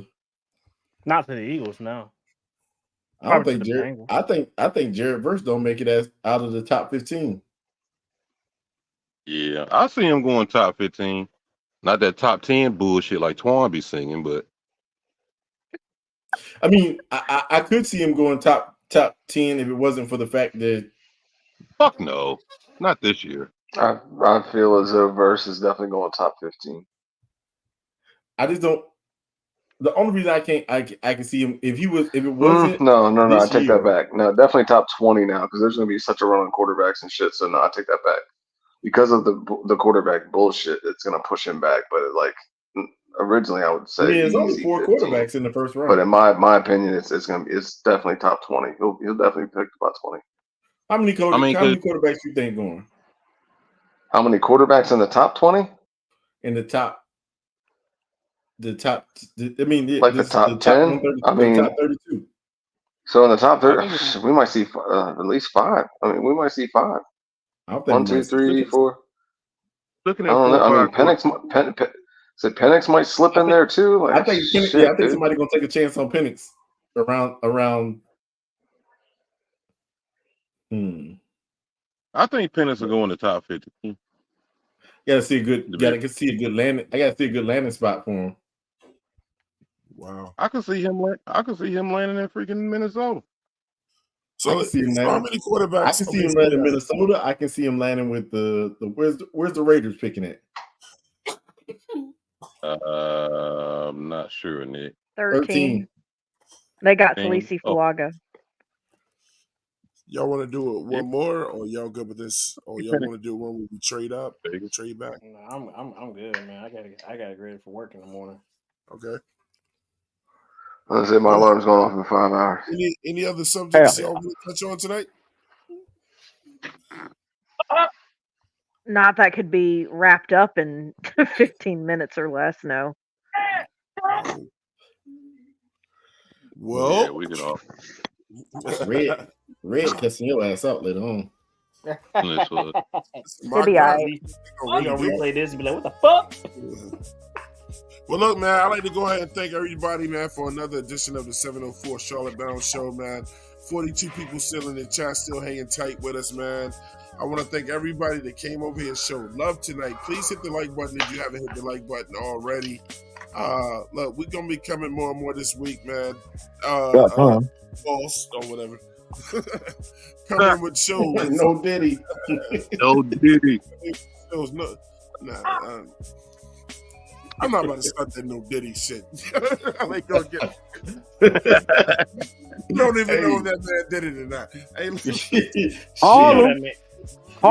The rumors. Hey, listen, man. I want to go ahead and thank all our guests that came through tonight. Red Swarm, my man Petey Quick in the building. My man Atlanta Boy was in the house. King JP Shepherd, Michigan Blue. Da, da, da, da, da, da, you know, go blue. Them hoes. I want to thank my the guest tonight, man. The First Lady Claire, Nick Gaskin, always coming with the high energy and intelligence. Edge in the building, man. Edge did his thing tonight. And Hate Nash Ray Fabonius. Woo. Bing bong. And look, man, check this out. I'm going to give you all the opportunity right now to shout out your people and everything. We will be back here again this week, man.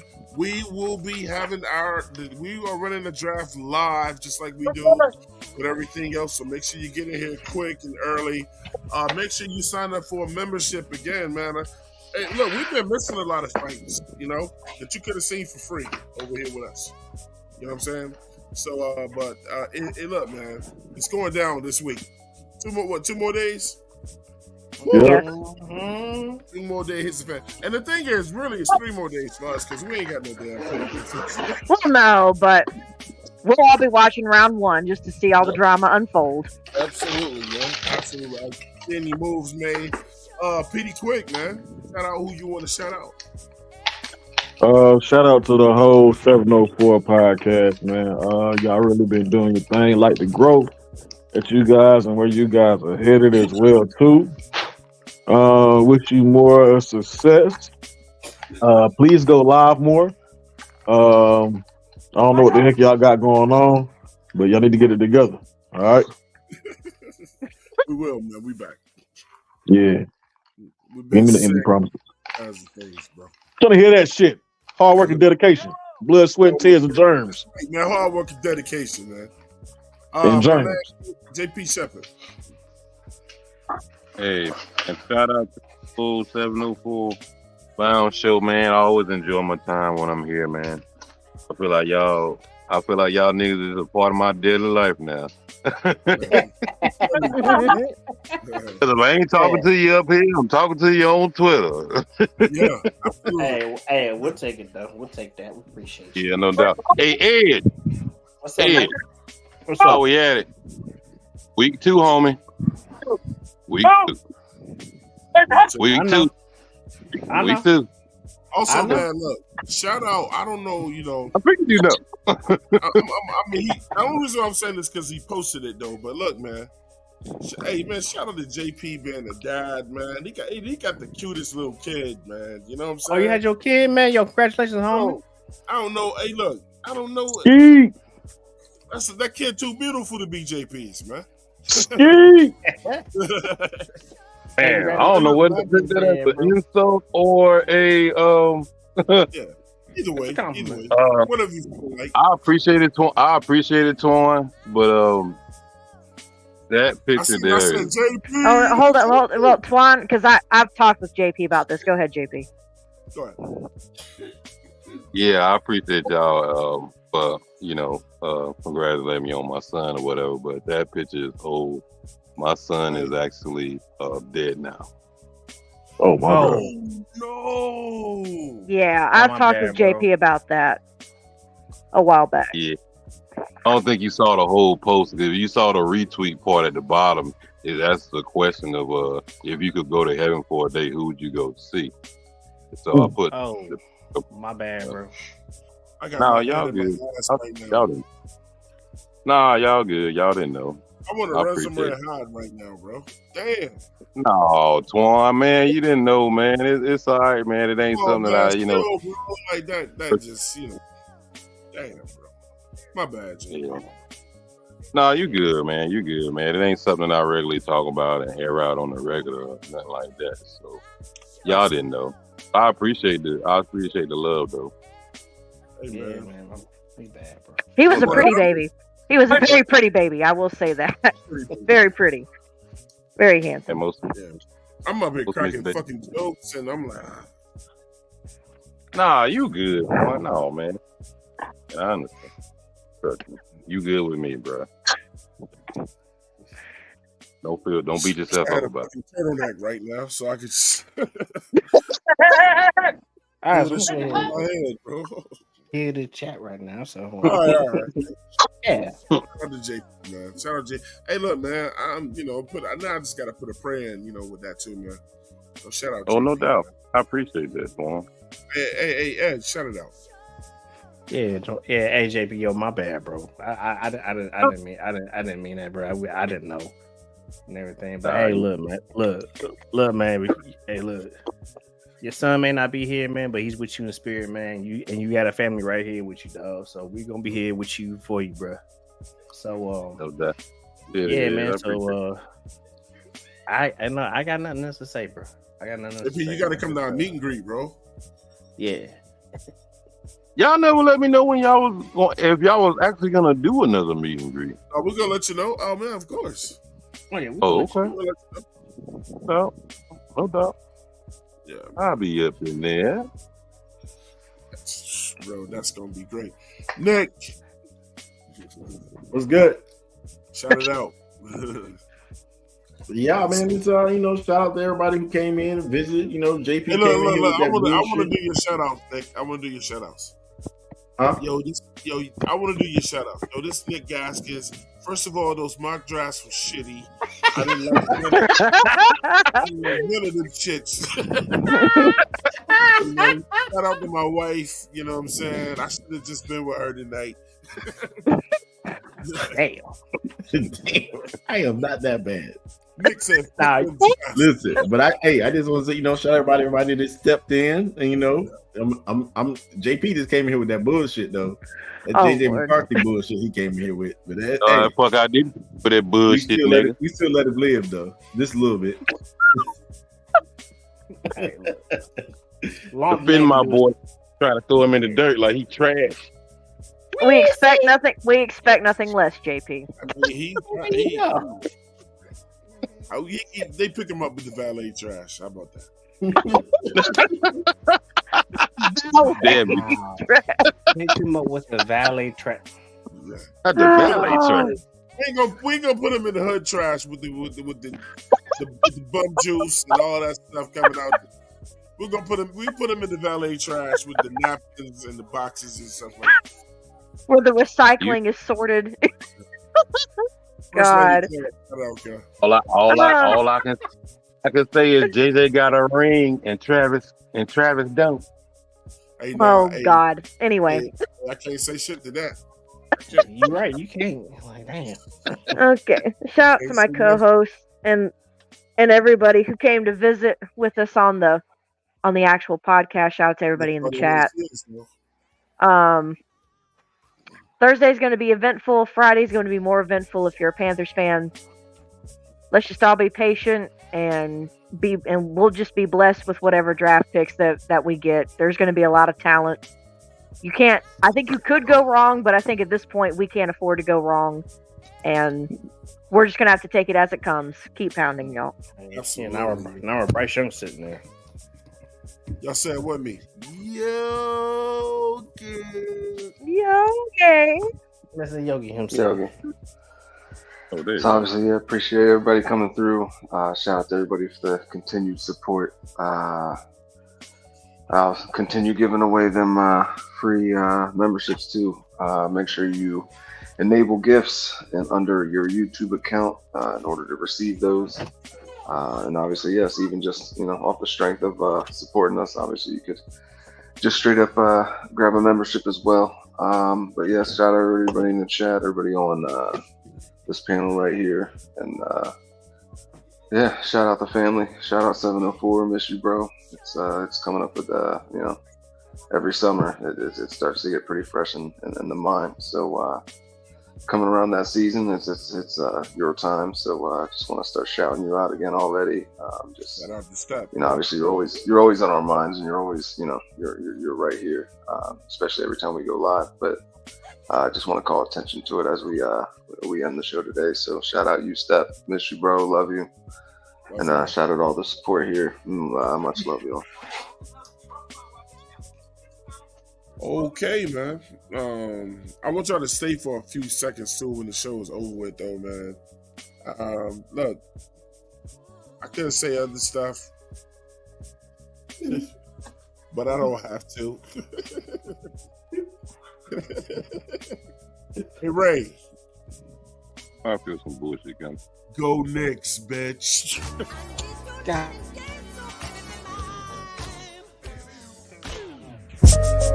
Show.